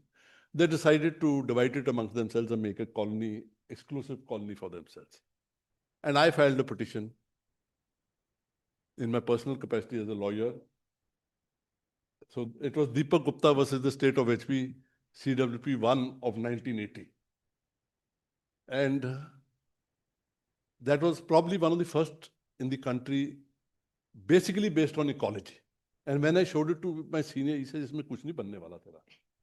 You have to add something else to make it sound." So I found another thing, that they're giving off the land at very cheap rate to themselves, that should go at a market price. So in fact, that also became, but luckily we had a Chief Justice, Justice V.D. Misra, who immediately granted stay. 3-4 years later, when Mr. Birbhadra Singh became the Chief Minister of Himachal Pradesh, he immediately withdrew the scheme. So I won the war without fighting a battle. There was no judgment in that case. But it's just that I was always concerned with the environment. Being a trekker, a photographer, you see these things, nature, when you're close to nature, then you become an environmentalist all by yourself. You don't have to make an extra effort.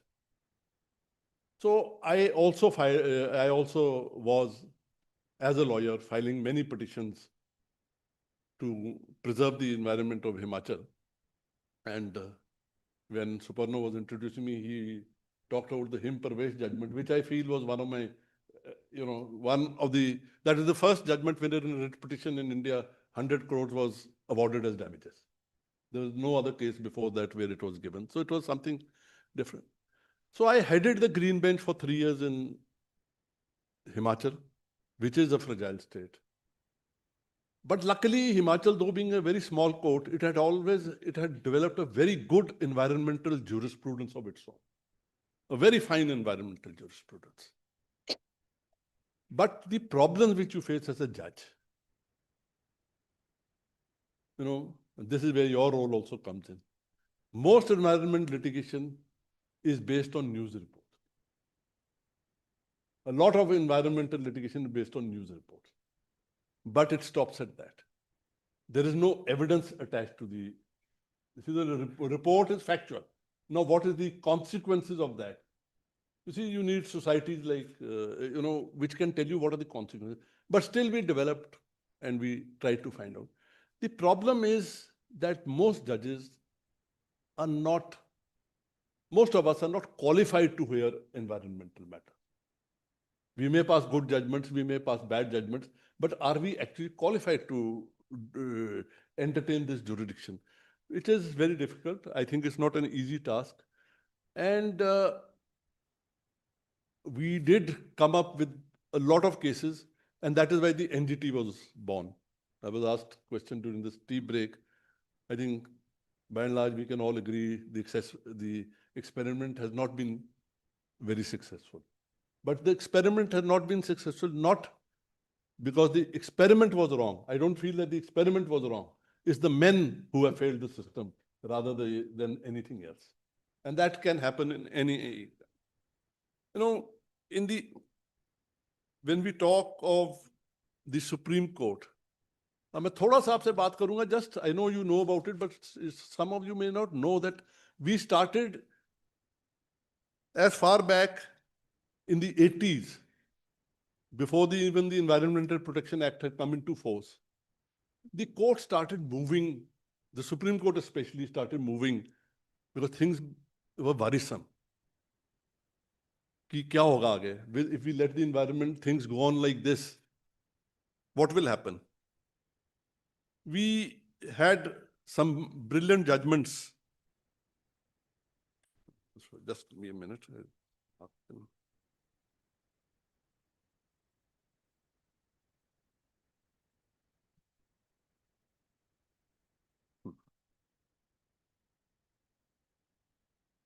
First of all, we expanded Article 21.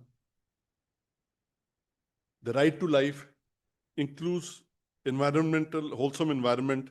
And thereby, what was actually done was we democratized this litigation, that it's for the benefit of all. In the oleum gas leak case, it was the first case in 1986, one of the first cases. The doctrine of absolute liability, that if you pollute, then you're absolutely liable. Now, these were at a time, because this is the role of the court, to develop jurisprudence. See, the role of the court is not to decide कि यहाँ पे building बननी चाहिए, कि यहाँ पे पेड़ कटना चाहिए या नहीं. Unfortunately, what has now happened is the court has become more of deciding disputes ki what should happen in a particular case. It should be more involved with policies to see that the policies are constitutional. Then we had the Vellore Citizen Welfare Forum case where the precautionary principle was introduced. That when you have anything, when you develop anything, please see how much damage it's going to cause and how you can take measures to reduce. So the precautionary principle was introduced. Then we have the all-encompassing Godavarman case. Mr. Godavarman never knew all what was fought in his name. Yeah? Yeah. But India's forests have been protected because of Godavarman. There can be no manner of doubt that these forests will not. Sunita raised the issue, and a very important issue, that forests need to be cut also.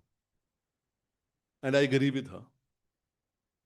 I belong to Simla, where we have a lot of Deodar trees. And once they reach the optimum life, about 140, 150 years, and they become flat at the top. Once they become flat at the top, they don't have much life left. But they don't let anything grow underneath. So you need to have silviculture of that. And I think a couple of months before I retired, a few months before I retired, I probably passed the first order in the Godavarman case allowing silvicultural felling. But I don't think it was taken beyond that. It was allowed, I allowed it in Himachal only, in a very controlled manner. The danger is that if we allow it in a big manner, then the danger is that everything would be cut off. So it has to be a joint effort. I'm not one of that who says blame the bureaucracy or the... we have to all jointly move to protect the environment. Like Mr. Lavasa here, we had a very brilliant IAS officer in Himachal, Mr. Abhay Shukla, who writes beautifully in his blog. Some of you should read, it's a brilliant blog. Doesn't hold his horses, calls a spade a shovel or worse. And once, we have the Ravi River in Himachal. It flows about 73 kilometers, mainly in Chamba and Lahaul Spiti district. And run of the river dams. Now the concept is run of the river dams. And I met one retired IAS officer, Mr. Negi, who was in the Maharashtra cadre, but belonged to Keynote. And he had told me, sir, that has anybody ever studied what is the impact of this huge river like the Satluj being taken through the tunnel over years? That experiment is only in the labs. Nobody's actually studied what is going. And I remember his very colloquial sort of example. कि sir जब हम कुएं से एक रस्सी से वो बाल्टी पानी की खींचते हैं, थोड़े सालों के बाद पत्थर में पूरा एक दरार आ जाती है, जहाँ पे वो रस्सी. So he said, do you think this is... So that set me thinking. And we called for a report, and the government had prepared that out of the 73 kilometers run of the river, there would be so many run over the river dams that at the end, the river would flow freely in its natural course in only 5 kilometers, and 69 kilometers would be through tunnels. And we constituted a committee of Mr. Abhay Shukla, headed by him. And it was his committee which gave a report which became the precursor to banning a lot of these run-of-the-river dams in Himachal, in Arunachal Pradesh, and also in Uttarakhand. The issue is not so much how the judiciary's approach has to be, because the judiciary's approach is through what the judges who man the bench. The judges have to be sensitive to the environment. And the green bench, whenever we had the green bench, one must ensure that the judges who head a part of the green bench are actually environmentalists. If they're not, if they don't care for the environment, then you'll never get right jurisprudence from them. It has to be a person who cares for the environment. It's not that because you are a green judge or something, then you don't allow anything to be done. We also want progress. But what is sustainable development? In my view, put it very simply, if something cannot be reversed back or cannot be compensated, it is not sustainable development. I am clearly of the view that a bad environment can never be good economics. If your environment cannot be set right, then no amount of economics can justify that. It may be good business, but it is not good economics, because economics works for the country in the much longer run. And that is where the courts must step in. And the courts were very active. We had the Taj trapezium case. With Sunita and we worked together in the air pollution cases, MC Mehta cases, a series of cases where people talk that, Supreme Court judges on a Monday or Friday normally don't sit after lunch because the Monday, the roster before lunch and after lunch. But Sunita will bear me out that Justice Lokur and I think every Monday and Friday was a green bench in the afternoon. So I never had the holiday in my 4 years in the Supreme Court. For me, a Monday and a Friday was also a full day. But I did it with pleasure. It was not, you never felt it as a burden because it was something you loved. Something that concerned you more than deciding a big dispute between two industrialists. The Supreme Court and even the High Courts were very active. They took a more proactive role in protecting the environment. Unfortunately, that is not true any longer. Now we have certain phrases which the court uses to justify environmental degradation, if I may use the term. Procedure has become more important than ecology, than the environment. Has the procedure been followed? Yes, if it's followed. I'm sorry, that is not where the court's role finishes. The procedure may have been followed, but if the end result is an environmental disaster, the court is required to step in. I'll just give two, I don't want to get into very easy, but the Nicobar case is one where the NGT procedure followed. Procedure may be followed. And I'm not saying, I'm also not one of those who says that those tribes must be kept in the same condition like animals in a zoo forever. Some development has to take place, but at what cost? So the compensation, what they will do, and I've read a court order that you cut trees in Nicobar, this is not the Great Nicobar, Nicobar, but in the Andamans, for this palm oil plantations, which is the most damaging to the ecology. And the compensatory trees will be planted in Haryana and Rajasthan. What nonsense are we talking about? Compensatory afforestation has become a joke. Now these two, one is the order of the NGT, this Nicobar. The other is the Vantaraja. I just can't understand how the Supreme Court went. In fact, to me, it seems like a stage-managed case. It seems that the Vantara people got the writ petition filed. It seems to me, I may be wrong. It seems to me, you get a petition filed, the Supreme Court says today, if a chief minister makes some remarks which are unpalatable, they say go to the High Court. But in Vantara, they entertained the petition, appointed a commission. The commission gave its report in 1 week and they said everything is hunky-dory. Thank you all.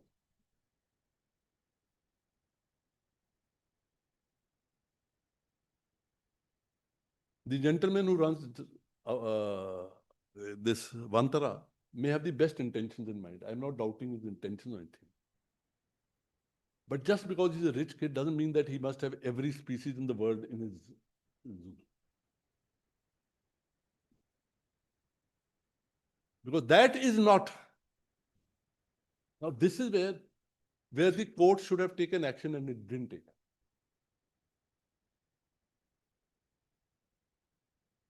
Another case which really disturbed me was when in the solar plant cases from Rajasthan, where the great Indian bustard, hardly 100 of those birds left.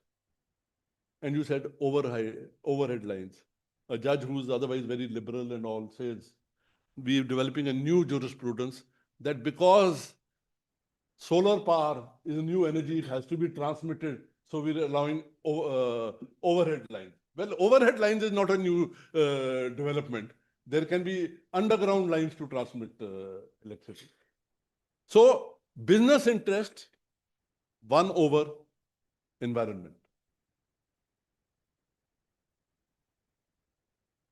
The rollbacks in the ESG, the eco-sensitive zones are being rolled back everywhere.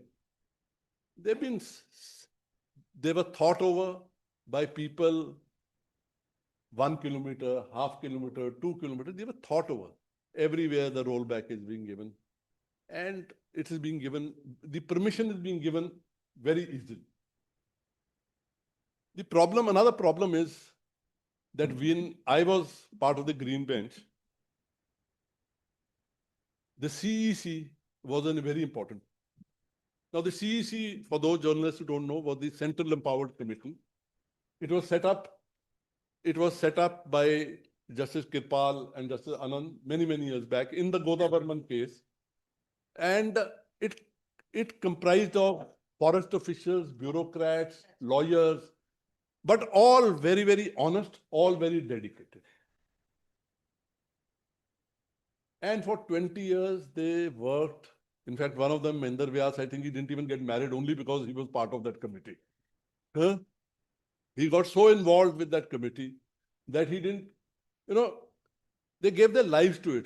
And suddenly, one day, the government says, no, now they're all old. We want a committee. Okay, make a committee again. But then the Supreme Court has said, we'll decide who's going to be. It's a Central Empowered Committee set up by the Supreme Court. But now everybody is from the government. I'm not saying all of them are bad, but the reports now tend to favor the government, which we saw in the Aravali case. Finally, we all blame the judges, but the judges depend on experts. And if the expert report is not proper, then what can the judge do? There are very few judges who will go beyond the expert report and try to analyze the expert report also. Though there are other things used with the Aravali, but I don't want to talk on it because it's still pending. And it's, since the Supreme Court has suo motu taken it up. Another case, which normally I don't talk about cases where I've done myself handle them, but Judge Lokur and I sitting together with regard to the Kono National Park had said, bring in the lions from the Gir forest, which is the recommendation of the forest department right from the beginning. But the lions cannot be let out of Gujarat. And you get cheetahs from Namibia and anyway to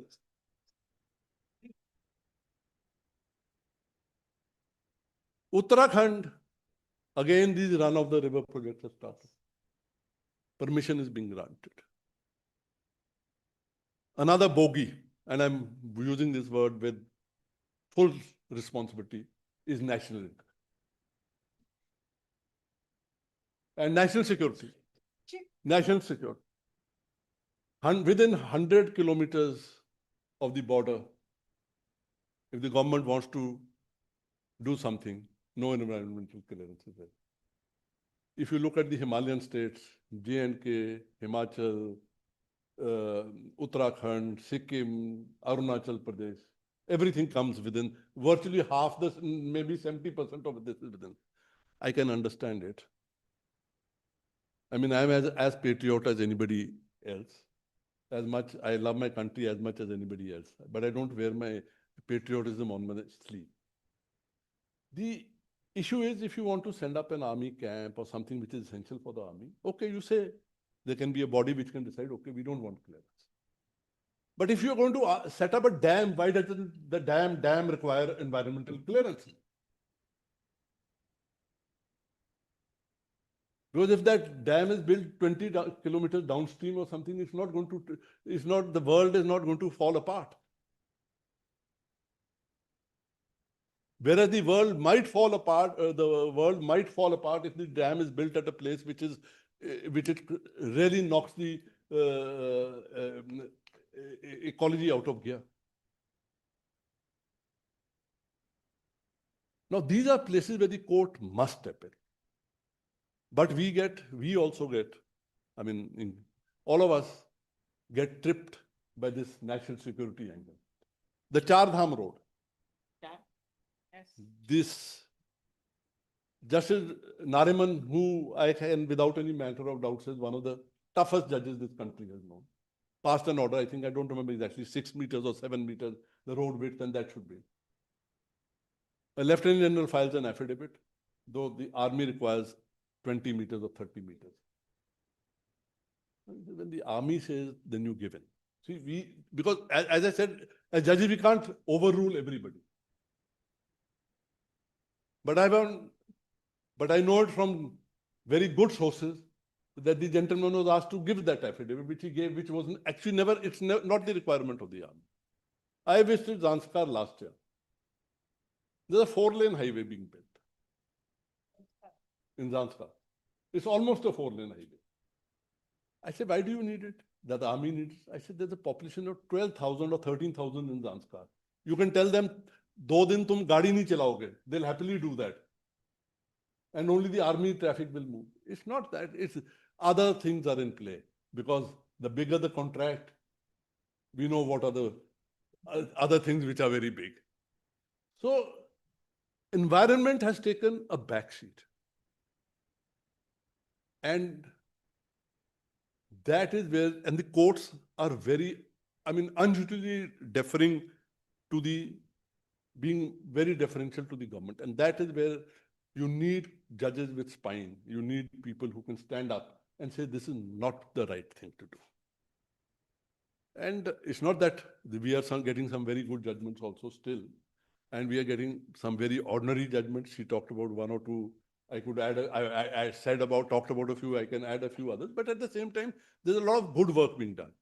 Now, here also, I think the role of the Chief Justice becomes very important while distributing the roster to see who are the judges who are sensitive to the needs of a green bench, who are sensitive to understand what the requirement of society is.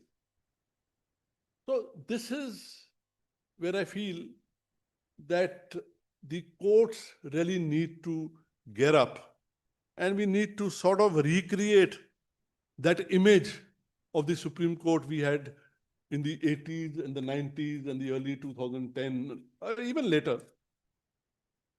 Now, what is being happened,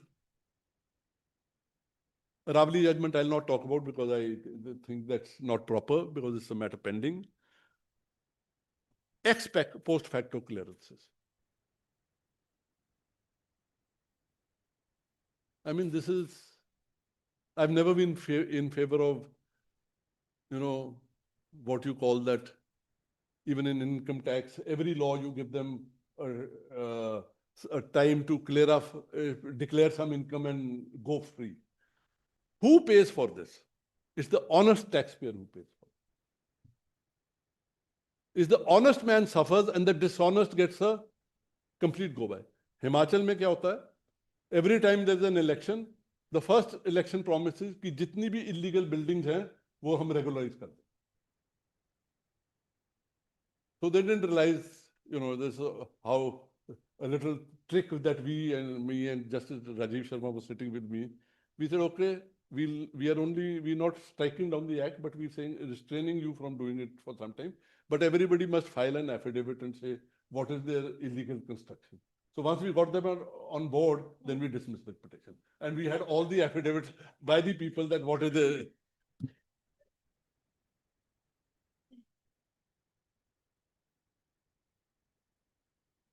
The other sad part which is happening is the court does not give a quick hearing. And then after the dam has been built or after the damage has been done, then you say it's fait accompli. What can we do? No, it's all gone. I mean, there can be the Mirzapur thermal plant is one example. Hasdeo mining is another example, where the court could have intervened at the right time, but did not. I mean, injunctions are not granted on the ground that we can't grant injunctions where such big investments are involved. I also take the same view. I would normally not grant an injunction.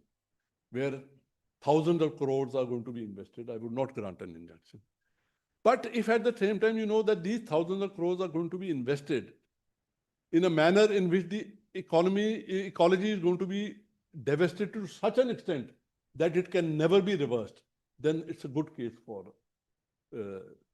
or you put them on terms that if we find it against you, then regardless of the fact that you have put in 3,000 crores, 4,000 crores, you'll have to shut down then you can't take up this plea. The other is now over-reliance on evidence by government authority. We've always otherwise treated evidence by either the petitioner or the government to be on the same footing. We don't say that the government lies or the petitioner lies. We treat them equally and then decide. But now there's an over-reliance on government reports. And they're never kept on the same scale, the evidence submitted by the petitioner and all. So this is something which is worrying me a lot, because this over-reliance, that then the government already has the upper hand. And in my view, the scales of justice should never be equal. They should be unequal, but unequal in favor of the citizen, weighted in favor of the citizen, rather than the weighted in favor of the government.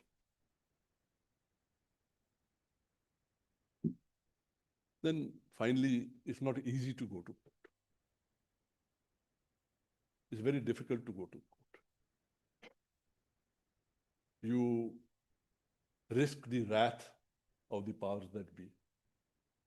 You risk the wrath of the business houses involved. You risk the wrath and sometimes violence also, or many others. You have to spend a lot. If you're an environmental lawyer, like I was, you spend a lot from your own pocket to bring factors to the court. But in the end, if you can save a forest, a small area, it's a small price to pay for what you can save. See, and things must move slowly. Sometimes when you're very activist in your thing, then the overnight change nahi hogi. It will always have a reverse reaction. I'll give you an example. There was a matter I was dealing when I was in Himachal. So I was very worried in fact, in 2006 or 7, one of my first orders was to ban plastic below 40 microns. It's in 2006 or 7 that we passed that order. Then we started moving towards bigger things. And in 2011-12, I started taking on Lays and these junk food. So how did I was doing it very step by step, that we'll get report from the health ministry. that is this food good or bad. So the report came, it can cause so many problems, so many health problems. So it is, see, this is why I'm saying that this is what even as journalists and even as lawyers, you need to do this also. It's not only pointing out कि ये हो रहा है, ये गलत हो रहा है, but उसका समाधान क्या है? What is the solution? And what are the damages and what are the collateral damages? So I was getting it on. And my idea was not to ban. I would have said, okay, we're going to be, because it's impossible. Let me be honest, it would have been, I mean, today even a mattress comes in a plastic bag. Your vanaspati oil, everything comes. But we had a very interesting, you see, when the green bench is active, I'm talking just, I got in 2009 or 10, I got a message from an engineer, a young engineer. He said, sir, can I meet you for 10 minutes? I have an idea. I said, what? He says, all this plastic can be put in bitumen and the road, it becomes useful. So we said, okay. So in Himachal, the scheme started that all the people who took ration from the ration shop, if they gave back everything, all the plastic back, they would get 4 or 5 rupees discount the next month on the ration. And all that money. So you do things, you have to be slowly. So I was moving slowly. So this petition was like a Godavarman sort of continuing mandamus, doing small orders at a time. And I had I had passed an interim order running into about 40 pages as to what is between the pros and cons of junk food. So the next order I was contemplating was that either it should be packed in biodegradable packing, or they should pay at least 2 rupees per packet as a environmental compensation to come into Himachal. So I'd given that base. Fortunately for me, unfortunately for the environment, I got elevated as Chief Justice of Tripura and I went away. And what happened was not that the judge who followed me was as much an environmentalist as me, even in fact much more. He's much more activist, Rajiv Sharma, who declared those rivers to be living human beings. But what he did in his hurry, he banned plastic totally. He just copied that 38-page order, wrote 2 pages, and it got stayed from the Supreme Court the next. So when you are a judge on the environmental side, you have to know at what pace to move, how to move, make the background for the order, and then move. The total ban on plastics, what happened, everything got stayed. All that which I had done for the earlier 3-4 years, that also got stayed. The proceeding got stayed. So we need sensitivity. The judiciary is not an answer to the ills of the environment. It cannot be. But it can be a means to ensure that the policies that the governments have framed are constitutional. I would like the judiciary to be much more involved in policy, interpreting policy, or where policies are absent, then institutions go there and say, this is where the field is lying vacant. Then the judiciary can also legislate.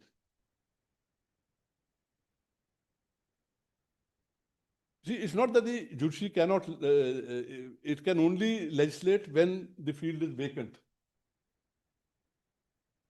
So like when I was in Himachal, Rohtang Pass, always there used to be a traffic jam. So I asked Needy to do a research. They said 1,500 cars a day is the carrying capacity. So by a judicial order, we said, till the government frames, we are saying 1,500 cars per day. So that is the thing which need to be done, but then you need people who are committed to the environment. And if you don't get those people, whether it's in the judiciary or in the bureaucracy, we're as good or as bad as any other. You can't blame anybody else. So this is where, and I find, sadly, that the judiciary is stepping back as far as environmental matters. One doesn't get some exciting orders from the green bench. The orders which he had passed, banning firecrackers, reversed. 10-year-old cars, reversed. Then that, even the fuel, I think something was, my BS4 order also, I think there was a change in that also. So I feel sad that instead of progressive, we are regressive. But I am an optimist. I always feel that things will change. There's always a circle in life, and so also in the judiciary life. And there will be sometimes you have, and I think, but you need as youngsters when you take up issues on the today, not only the print media but the social media is a means of change, and you as journalists are great means of change. So when do you do a story? Just don't do a story and just stop at the story. Take it further. And I'm quite sure these next few days with Sunita and her team are going to be very helpful. I wish you all the best and I hope you have a good time here. Thank you very much. Thank you, Justice Gupta. That was brilliant. It really helped us to understand not just the work that you've done, but also, these thought perspectives are so important for all of us to understand, because we have to start weighing what can be done, what can't be done. So thank you so much for sharing this. Ashokji.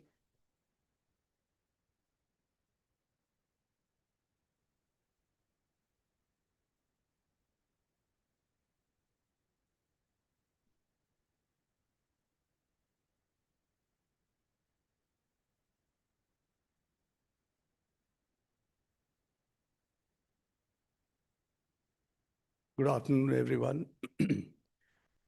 I want to start by saying that Sunita Narayan said that she wished that there could be more bureaucrats like me and more judges like Justice Gupta. But even if we wish that there is another Sunita Narayan, there cannot be.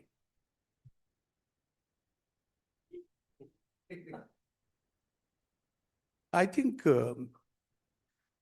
I want to acknowledge the work which Anil Agarwal ji did for protecting the environment and making people realize that this is a cause worthy for our fight.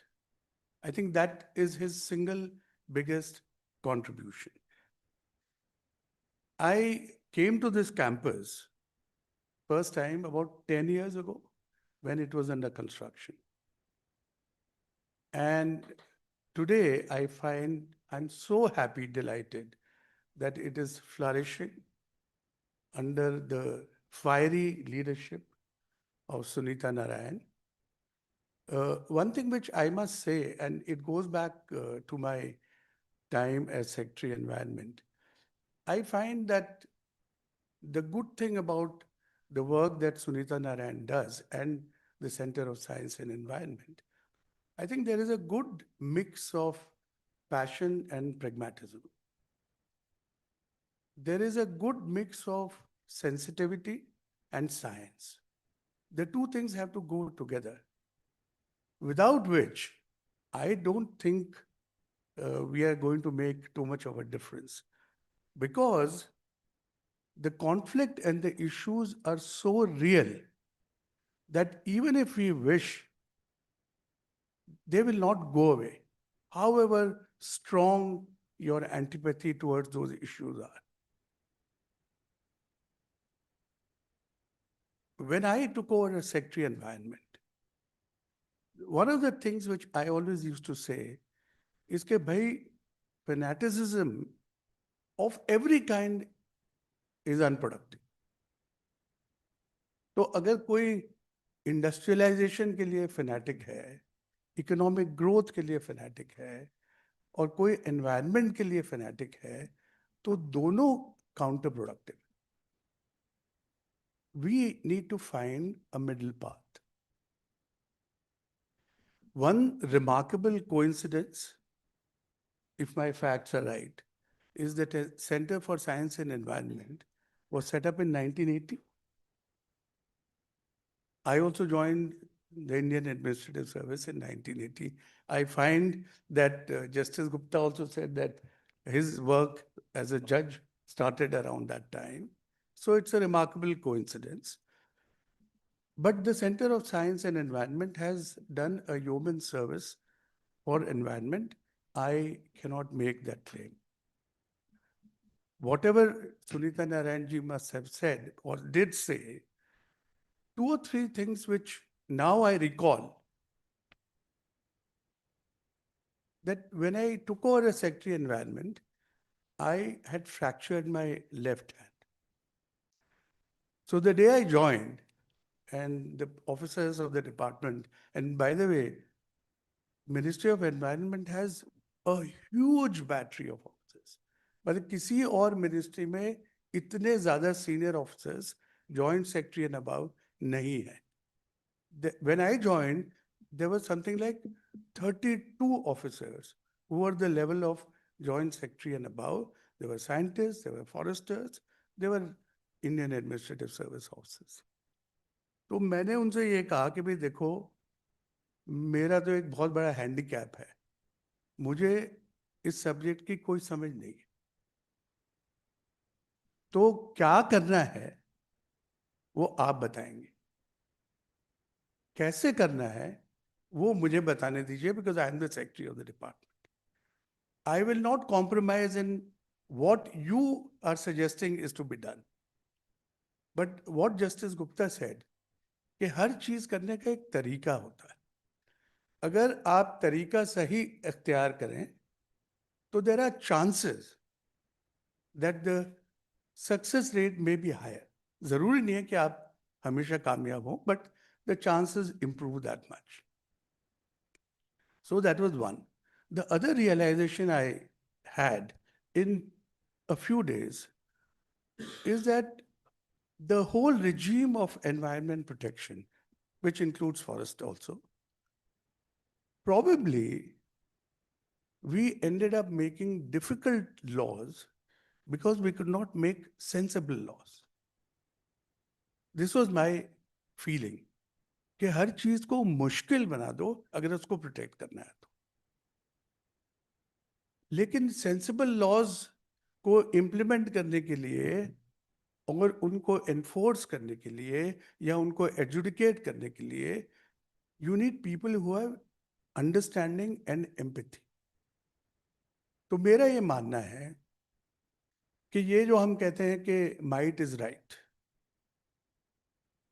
unfortunately the tendency that you are seeing is that the state which has the might, or the courts that have the might, or people who are in authority who have the might, they think that it is their right to do things the way they think is right. तो might is right जब तक आप state ये समझेगा कि क्योंकि मेरे पास पूरा अथॉरिटी है तो मैं कुछ भी कर सकता हूँ. I don't think that is the way things can ever work.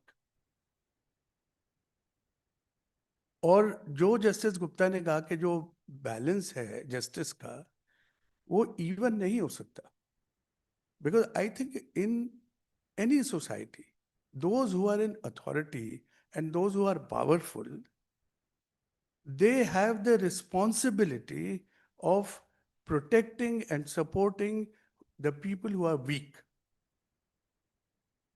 क्योंकि जो समृद्ध लोग हैं किसी भी तरीके से, आर्थिक तरीके से या किसी और तरीके से, they have the resources and means to protect their interests.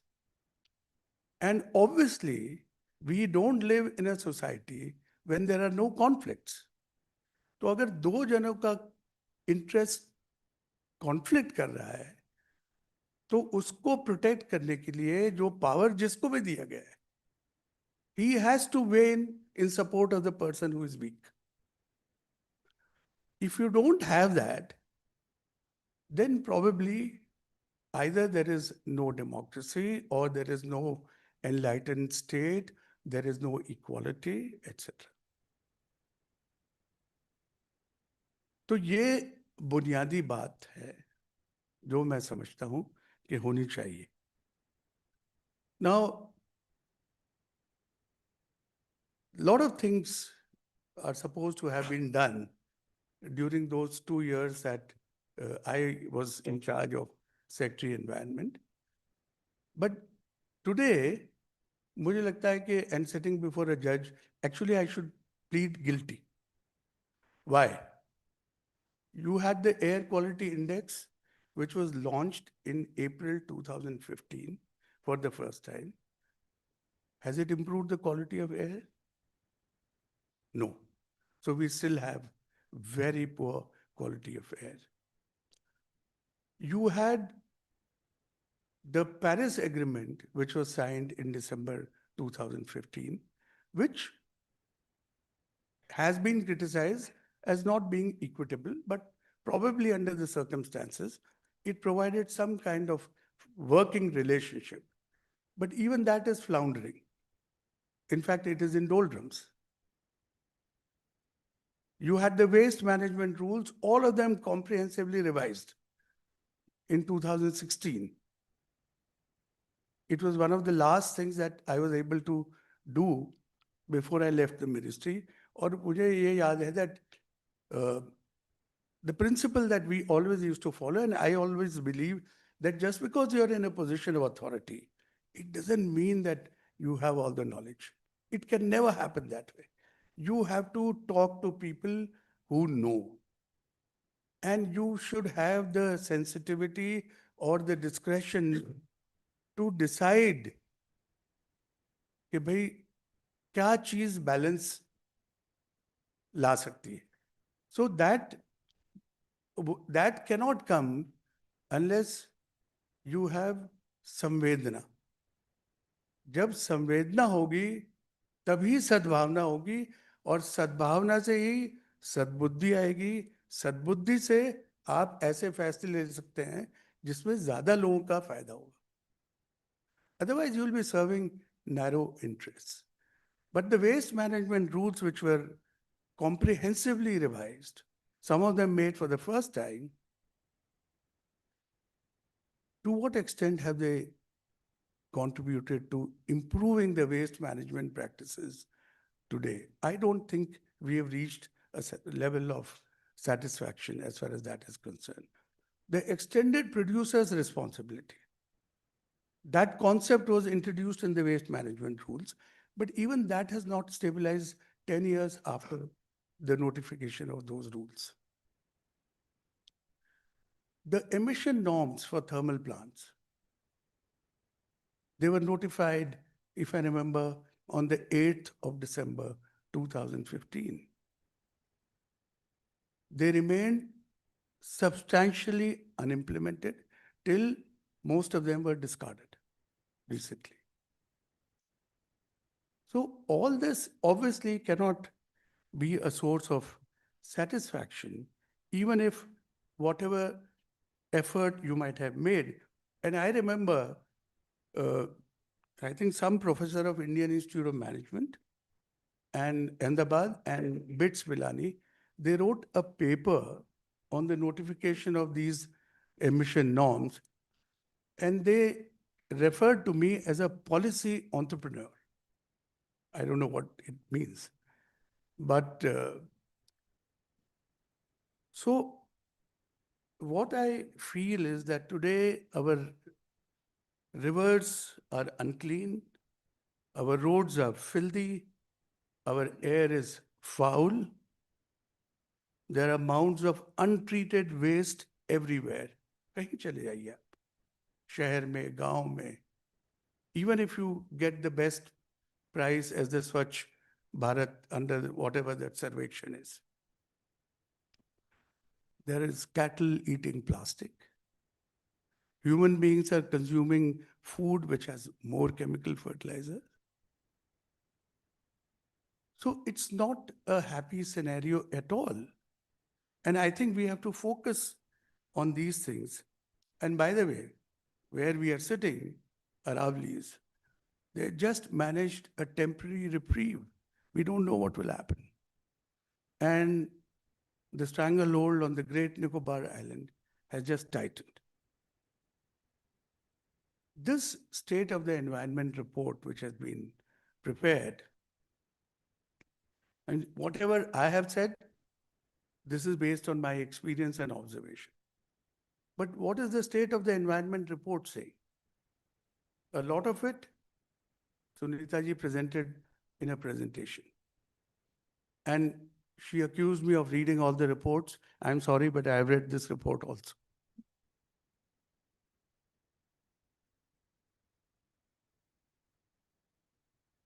So what does this report bring out? There are a few things which I want to highlight, which I noted down. Obviously, when you see, for example, a pathological report, you have to focus on what is written in bold letters. Whatever is normal, you, of course, are responsible for protecting whatever is normal, but you have to focus a lot on what is not normal. So as far as the Indian scenario is concerned, a few things which struck me. One is that India ranks 9th among countries most affected by extreme weather events over the past 3 decades. And the other big thing which struck me was the irony that in the last 30 years, by the way, I think the Kyoto Protocol is now 30 years old. So after the world united to take whatever action they thought they will take for protecting climate and environment, the situation has actually become more fearful. We talked about the floods all over the country, their frequency, intensity, their spatial extent has increased, and we know what's happening in the Himalayas. In fact, I must share with you, 2013 में जब केदारनाथ में वो आया था, तो I was on the other side in Dharchula. We wanted to go on a trek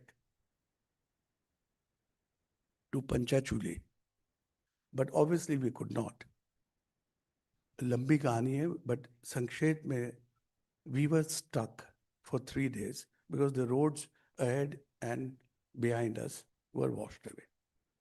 And the river there, they call it Kali Ganga. It was in such fury that it did not spare anything and anyone that came in its way. It was literally like Chandi.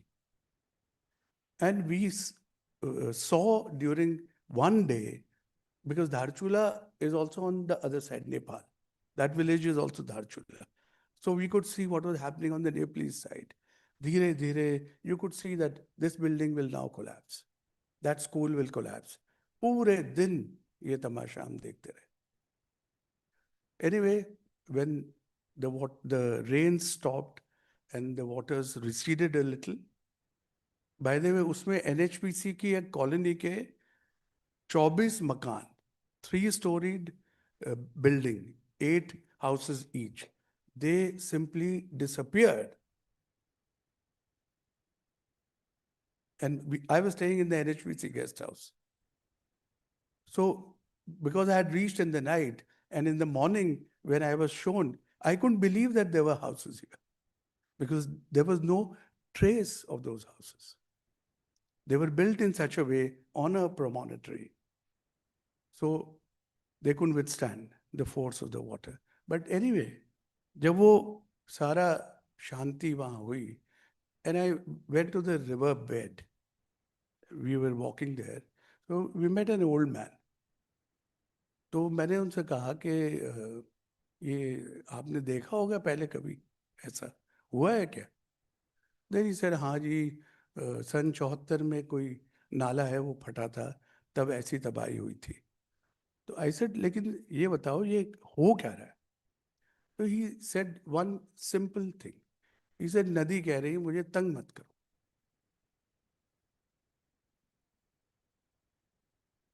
And I think he meant both. कि भाई, don't narrow my path. बहने दो मुझे. Anyway, so the other things which I've read in the report, very disturbing. 37% of India's 870 river water quality monitoring stations are tested, and nearly half of those recorded alarming levels of toxic heavy metals. In 13 of the 26 assessed state capitals in India, residents were exposed to air pollution on at least 1 in every 3 days between 1st January 21 and 31st March 2025. Average life expectancy of an Indian is estimated to have shortened by 3 years and 6 months due to air pollution in 2023. And those who live in the NCT, in their case, it's 8 years and 2 months. So they're lucky they will breathe less foul air for lesser number of years.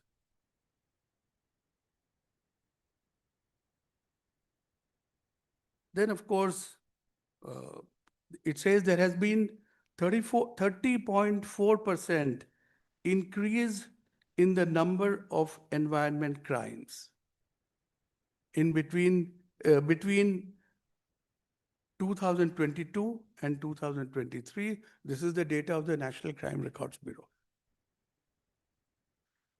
So our mountains are eroding and being denuded. Rivers are polluted. Riverbeds overexploited. Air quality extremely poor. Piped drinking water is substandard. Our soil is being robbed of nutrients by excessive application of fertilizers, and our groundwater is depleting. So as if this is all not disturbing enough, I think what is more disturbing is that this is not on the topmost agenda of government's immediate action. Having been for 40 years in government, I can tell you that if the government determines, it can happen.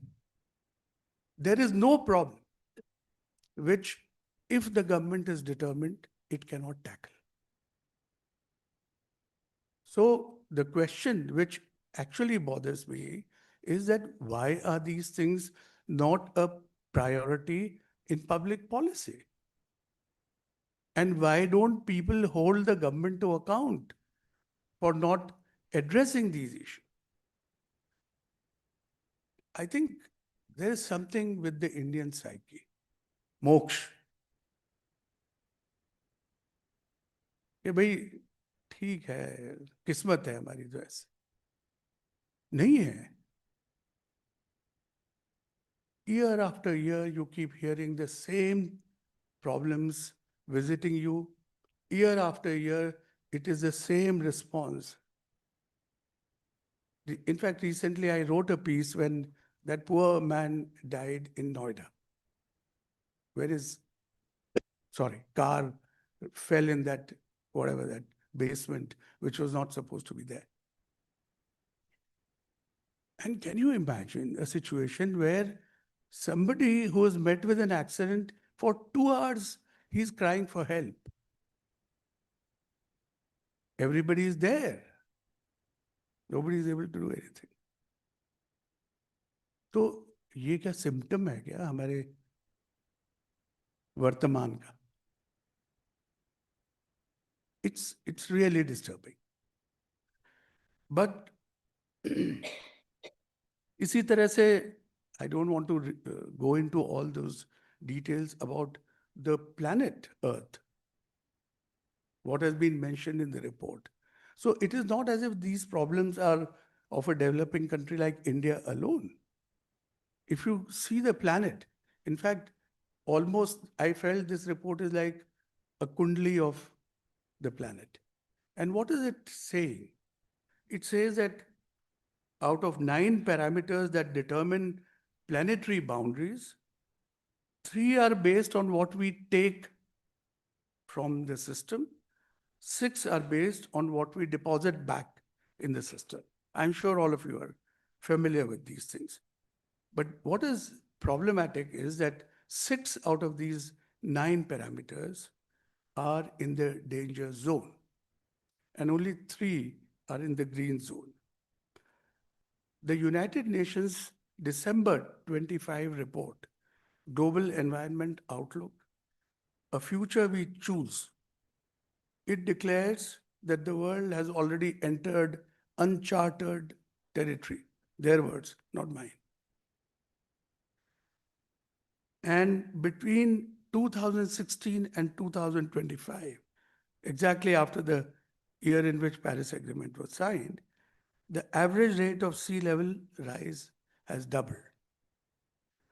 And in 22 out of 34 key vital parameters, the Earth is showing alarming systems of climate distress.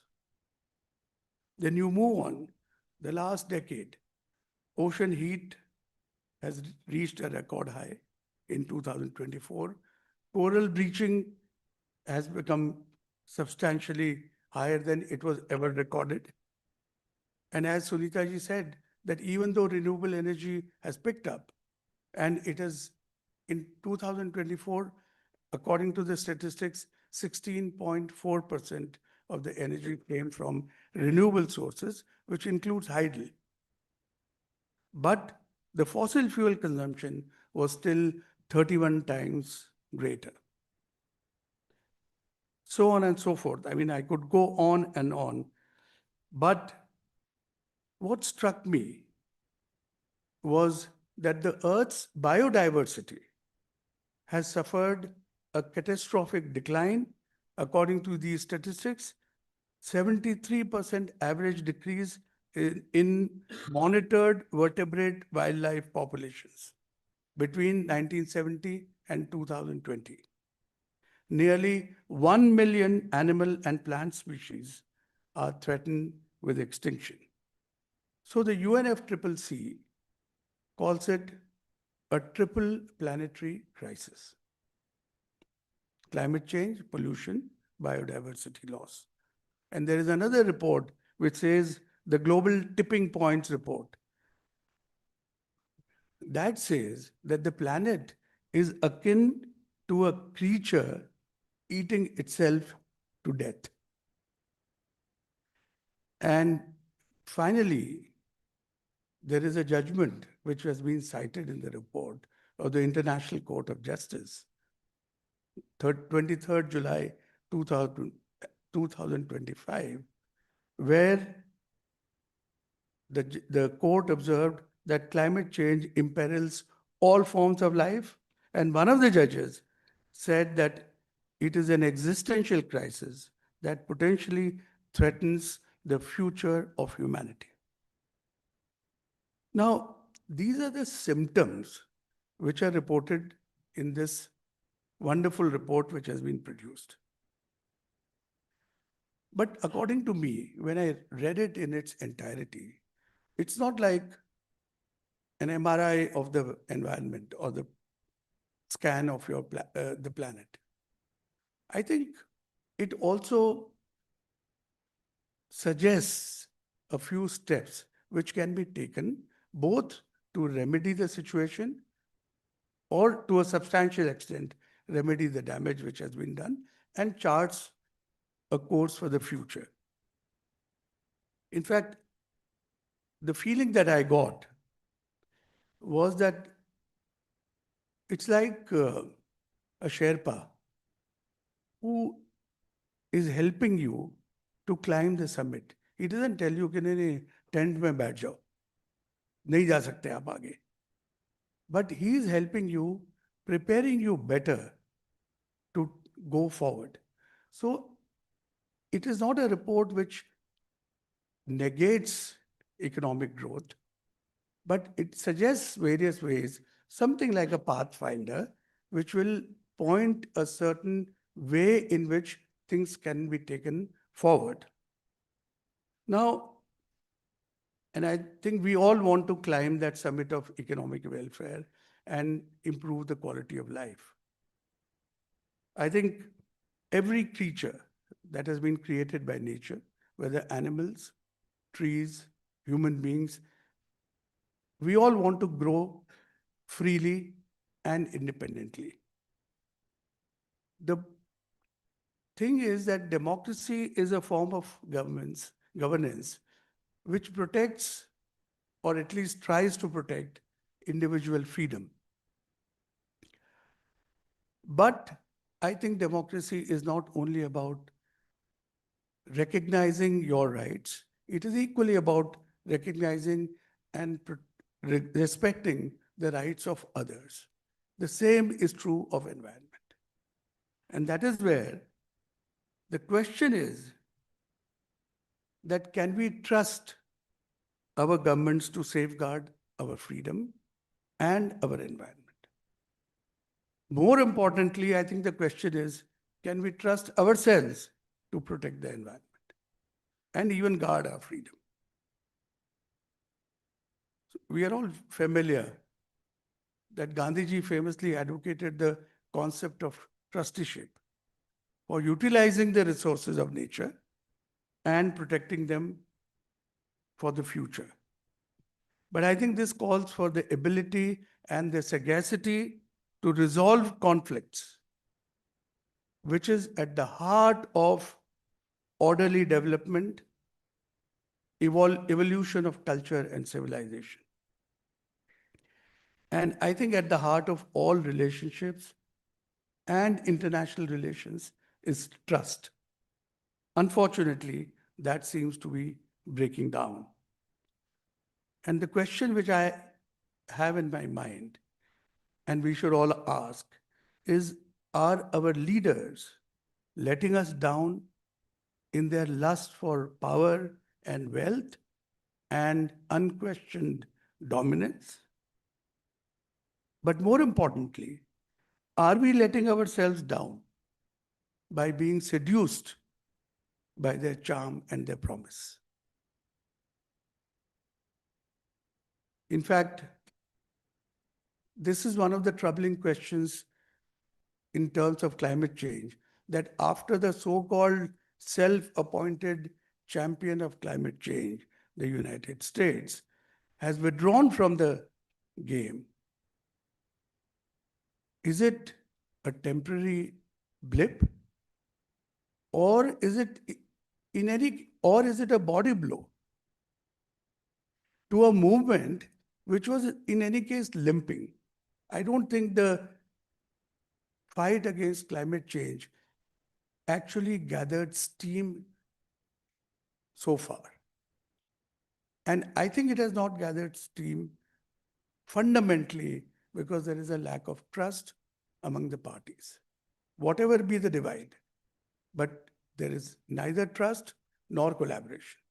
And I think a global problem like climate change the fight cannot succeed unless there is collaboration.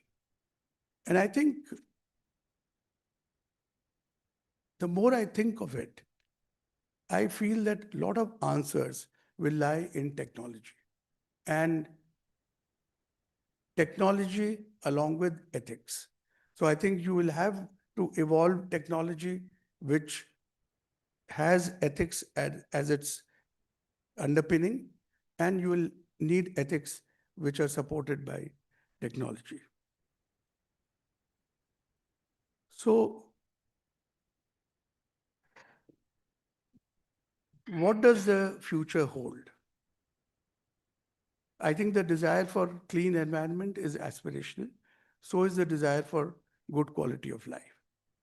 What is worrying is governments are increasingly showing a tendency to relax, to seek easy compromises rather than pursuing the right path that might be difficult. I think we need to look at more sophisticated measures for determining progress. For instance, I was reading, there is a Dasgupta review on the economics of biodiversity, which found that while produced capital per person doubled between 1992 and 2014, the global stock of natural capital per person declined by nearly 40%. This imbalance, which is called impact inequality, means human demands currently require 1.6 or 1.78 Earths to satisfy current living standards on a sustainable basis. I don't know, I'm sure all of you are familiar with UNCTAD's Inclusive Growth Index. And there is also another index called Inclusive Wealth Index. And what this index does, it measures progress by combining GDP with indicators of environmental sustainability, living conditions, and equality. So their analysis reveals that while many countries have shown rising GDP, this growth is accompanied by environmental degradation and widening inequalities, meaning real progress is much lower than the headline GDP figures. And the Inclusive Wealth Index, for example, that measures nations' productive base, including natural capital. So that shows that while global wealth grew by nearly 50% over the last 3 decades, the world depleted 28% of its natural capital. So when adjusted for this loss and for the population growth, the per capita inclusive wealth actually declined by 5%. So these are all issues that we need to ponder over. Let me conclude by saying that in order to shape a sustainable world, we will need political leaders who understand how to harmonize economic progress with ecological balance. We will need finance leaders who don't measure the impact of their investment only by return on equity and return on investment. We need scientists who develop new ways of achieving material prosperity and physical comfort. We need the capital to support innovations that can foster sustainable growth. And we need a society that deepens its understanding of sustainability, which encompasses the longer lasting value of these investments and can price the risk of not making those investments. After all, and this is the last point I'll make, the etymology, interestingly, of both economy and ecology comes from ancient Greece. And the Greek word, which is the root of both ecology and economy, is oikos. What does that mean? House. And what do the suffixes mean, which are different? The suffix for economy is nomos, which means how do you treat or manage your house? And the suffix for ecology means how do you account for that house? So I think we owe it to ourselves and to the future to leave behind a safe house. Thank you. Very nice, really brilliant. Thank you so much, Ashokji. It's really very thoughtful, very clearly a message for all of us that this is too critical, too important. It is our house. The planet is our house. I just want to make one point. All of us have to, things are really bad. But the contribution that both of you have made has made a difference. And I think we need to take, otherwise, there is no way we can all keep acting also. I'll give you 3. You said it was in his time that and I remember fighting about this, but the air quality index was done. Now, the air quality index today, I believe, Ashokji, is the only reason why there is outrage against pollution in this country. Okay?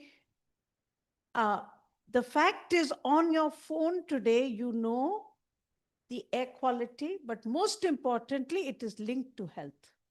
So for the first time, you've democratized the information, and I know the impact of that air quality on my health. The outrage you see against pollution is because of that index. And you remember what a tough time we had to get that index, because it is difficult for all the people you talked about to accept the fact that you put on black and white, if the air is poor, then even people who are healthy will be affected, even when the air is poor. So it has made a difference. The solid waste rules, for so long, the whole principle of solid waste was take it to a landfill. The whole change in thinking, and I draw heart from this because I believe the only way we can move ahead is if we can tell people how we need to change approach.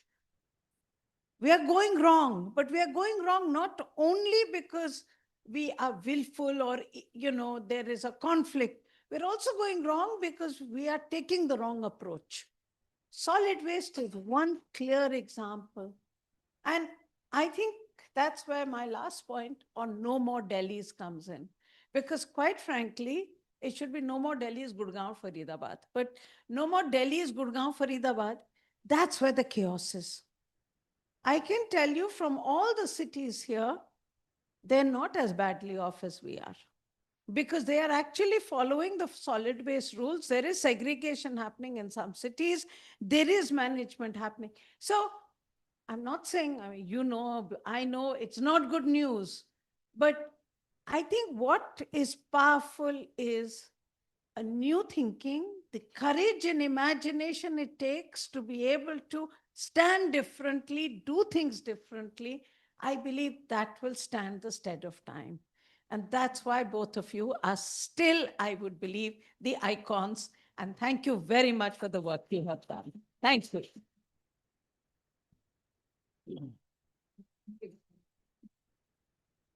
तो मेरा मकसद बिल्कुल मायूसी फैलाना नहीं है, लेकिन मेरा मकसद ये जरूर है कि जितनी ज्यादा सवाल आप पूछेंगे तभी उत्तर मिलने का कोई स्कोप बनेगा. इफ यू रिकंसाइल, भाई नहीं हो सकता कुछ भी, तो ऐसा नहीं है.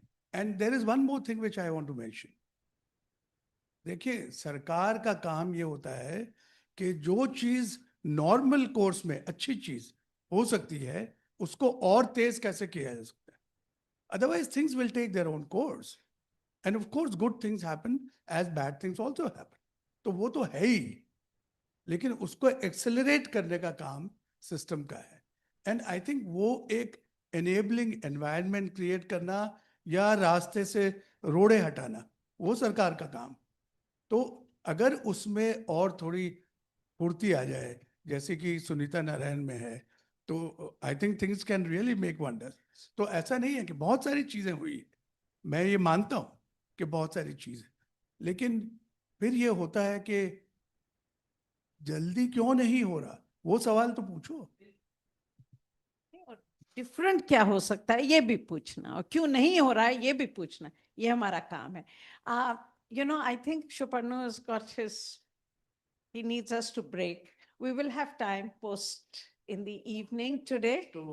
So what is the plan now? Yeah, my voice.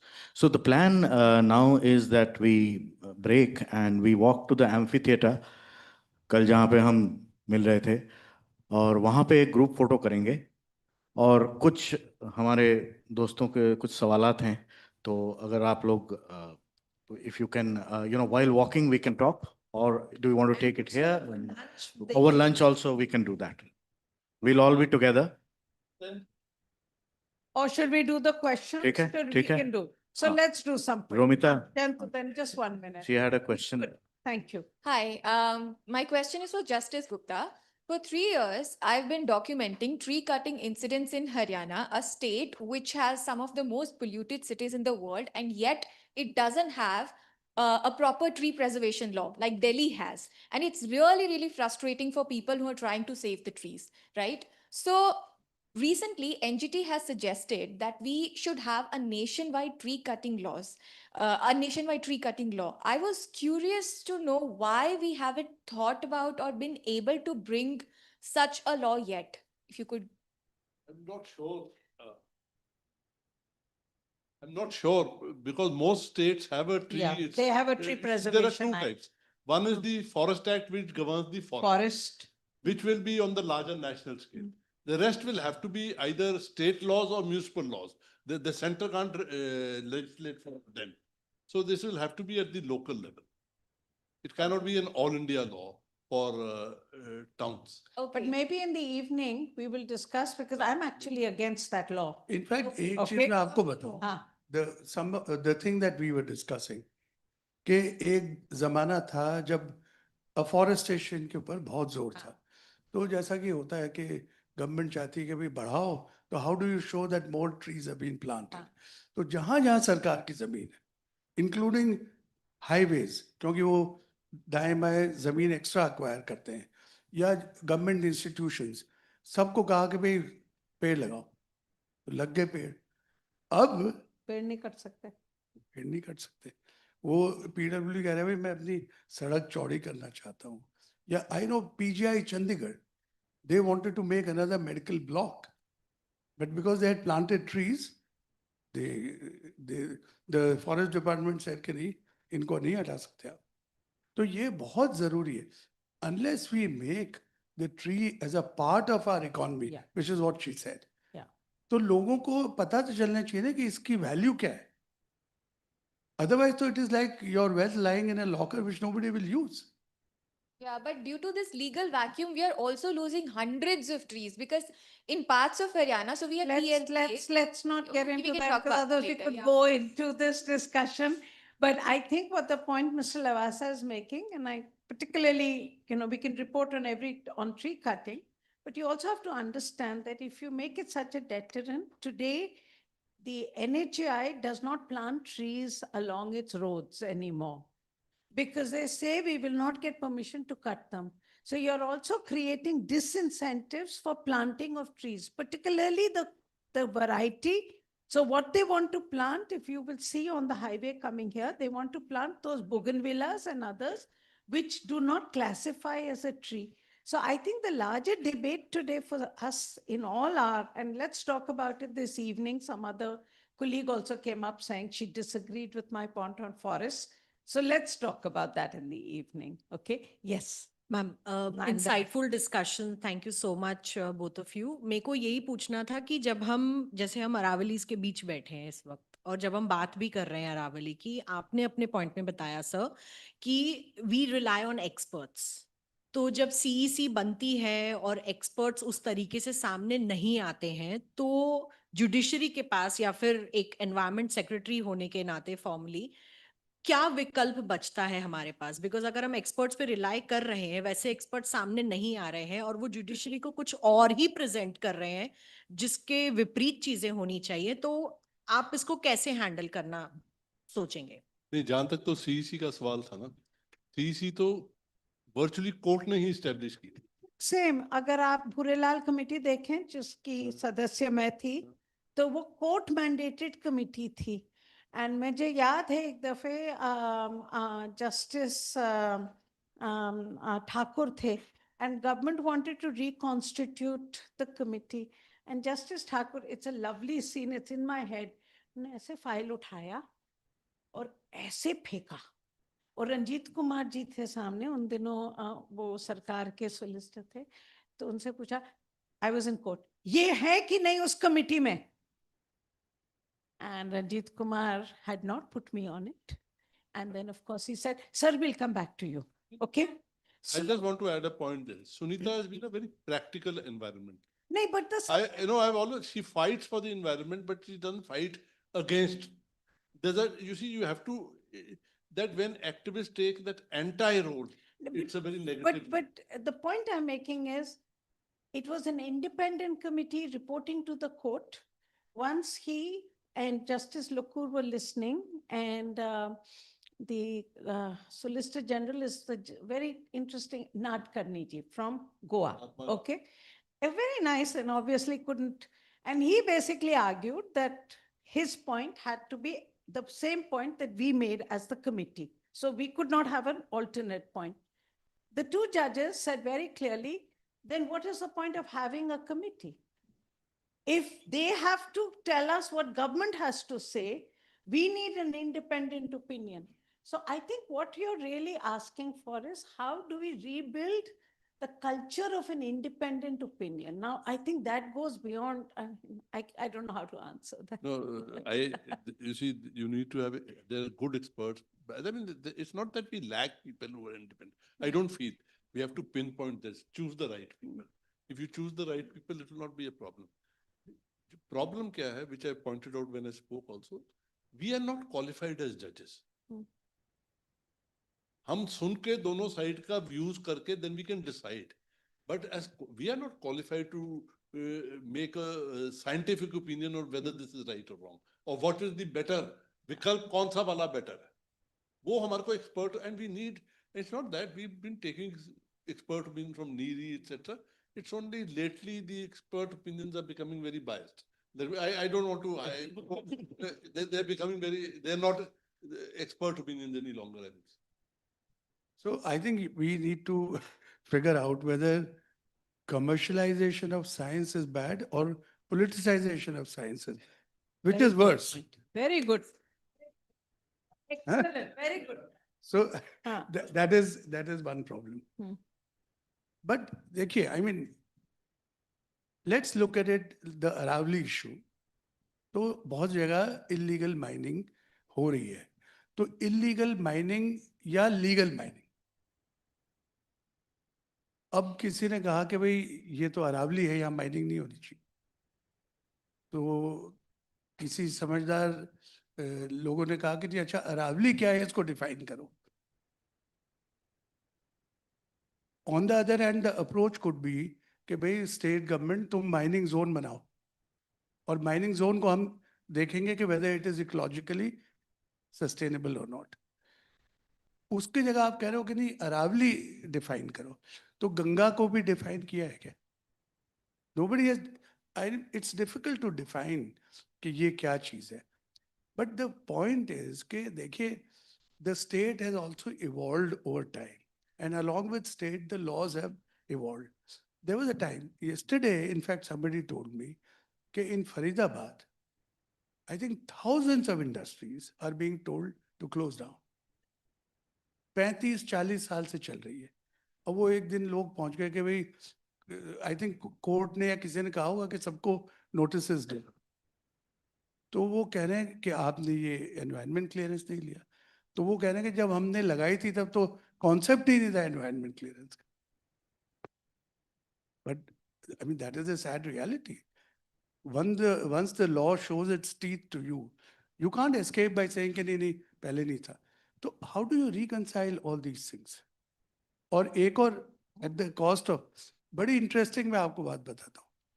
In 1986 or 87, I was posted in a place called Bhiwani. तो वहाँ पर ये desert development program, drought prone area program, ये चलता था because to check the advancement of the forest or of the desert. उसके तहत soil conservation and afforestation के काम होते थे. And the popular criticism for Haryana was कि हरियाणा ने इतने पेड़ लगाए कि अगर सारे पेड़ की गिनती करो तो पूरा हरियाणा पेड़ ही पेड़ से भर जाएगा. तो anyway, being a young chief executive officer of DRDA, I told the soil conservation and forest fellows कि मुझे फलानी पहाड़ी में दिखाओ जहाँ तुमने काम किया है. तो हम गए वहाँ, इत्तेफाक से वो पेड़ अच्छे लगे हुए थे, सर्वाइव भी कर रहे थे. Soil conservation, gully plugging, contour bunding, सब काम बड़ा अच्छा हुआ. As we were driving, we saw के उसी पहाड़ में गवर्नमेंट ने माइनिंग कॉन्ट्रैक्ट्स दिए हुए थे, तो दिए हुए थे कॉन्ट्रैक्ट, इलीगल नहीं था, कॉन्ट्रैक्ट था. So I still remember as a young fellow, I wrote a demi-official letter to the director of mines. और उनको मैंने कहा कि भाई इनको आप बंद कराइए, ये तो गवर्नमेंट एक तरफ तो सॉइल कंजर्वेशन कर रही है, दूसरी तरफ. तो एनीवे एज इट हैपेंस वो चिट्ठी गई, मैं भी भूल गया, वो भी भूल गए.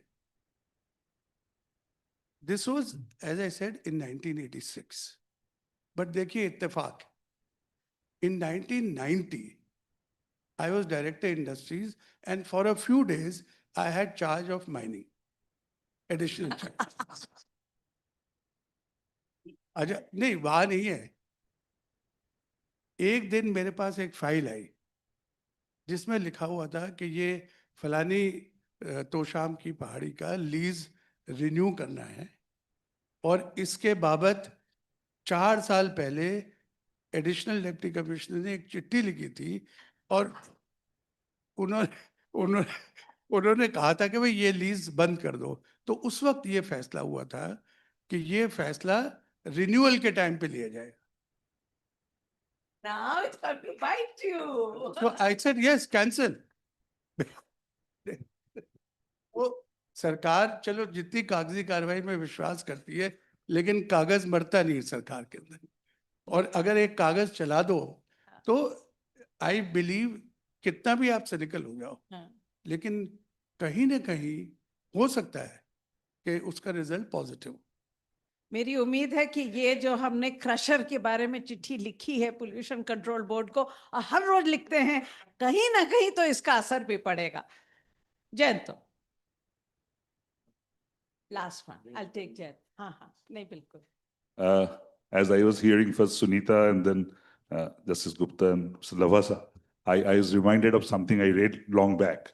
I think Jack Fingleton, this is the old era, Jack Fingleton was batting in an impossible pitch, and Donald Bradman was in the dressing room, and he was batting in such a wonderful manner that Bradman told other players, come out of the dressing room in the balcony and have a look of it. You may not be seen again. This is something for me like that. And my all fellow, I think this is a great clap. All of them require this is that not only our colleagues across the country, especially the younger ones, hardly we get into this kind of dialogue these days.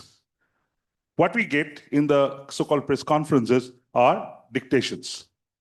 And that's not only in the country. When we go out of the country, few of us who cover globally, that's the only thing we used to get. So it's so refreshingly different. Thanks to Sunita, thanks to Shoparno for making it possible. Richard, I have a question which relates to both judiciary and bureaucracy. Simple question. You have mentioned about the changing kind of pattern and paradigm of judicial action and the kind of bureaucratic action. Yesterday, there was a court case in Supreme Court where a bench led by Chief Justice stopped a case, kind of discontinued it, which they started suo motu 5 years back about the river pollution. And they have sent the case back to the NGTs to operate. And we all know how the NGTs are operating. My question is, not only that case, we have seen over the years, be it Arabali, be it others, that court has changed its position, doing something which the environmentalists want or don't want, is something different. But court is changing its own kind of direction. And what is happening, that it's affecting the judiciary, affecting the bureaucracy. For example, in West Bengal, there was a case of 15 years old vehicles being banned. And now the High Court revisited it and kind of turned it around. So over the years, that's 5 or 7 years or 10 years, whatever the bureaucratic actions being taken on the basis of those orders have gone to U-turn. So my question to you, and also Mr. Lavasa, how you see this development, that court kind of inconsistent, if I may say so, in its own kind of action on the very critical cases. And there are series of those fireworks case in Delhi, and so many of them where court actually kind of changed its position. That's my question. Thank you. Normally courts should be very, very reluctant to change the view. But I am not one of those that the court should never change its view. sometimes the change can be for the better, what we think, and every time the other party may also have a point of view, which may not be what is mine. So changing a point of view is not really, I'm not concerned with that. That can be done. But is it a thoughtfully thought out change? Have you considered what are the repercussions of that? Then you change. I have no problem with that. But it's not the change, but the way you think over it, and not just change it because, okay, there'll be going on. Back to this. I think, Shuparno, we'll close now. And just to tell everybody, I love the word that Jayanto used about dictation, because Anju is here and Chitra is here and a lot of people who will remember Anil screaming at us, telling us, if I needed a stenographer, okay, then I would not have hired you as journalists, okay? So the one thing that we were constantly told is, don't be a stenographer. The art of conversation is guided. Yeah, that's it. So, we do the group photograph. So, yeah, amphitheater. Proceed for lunch. Yes. Thank you.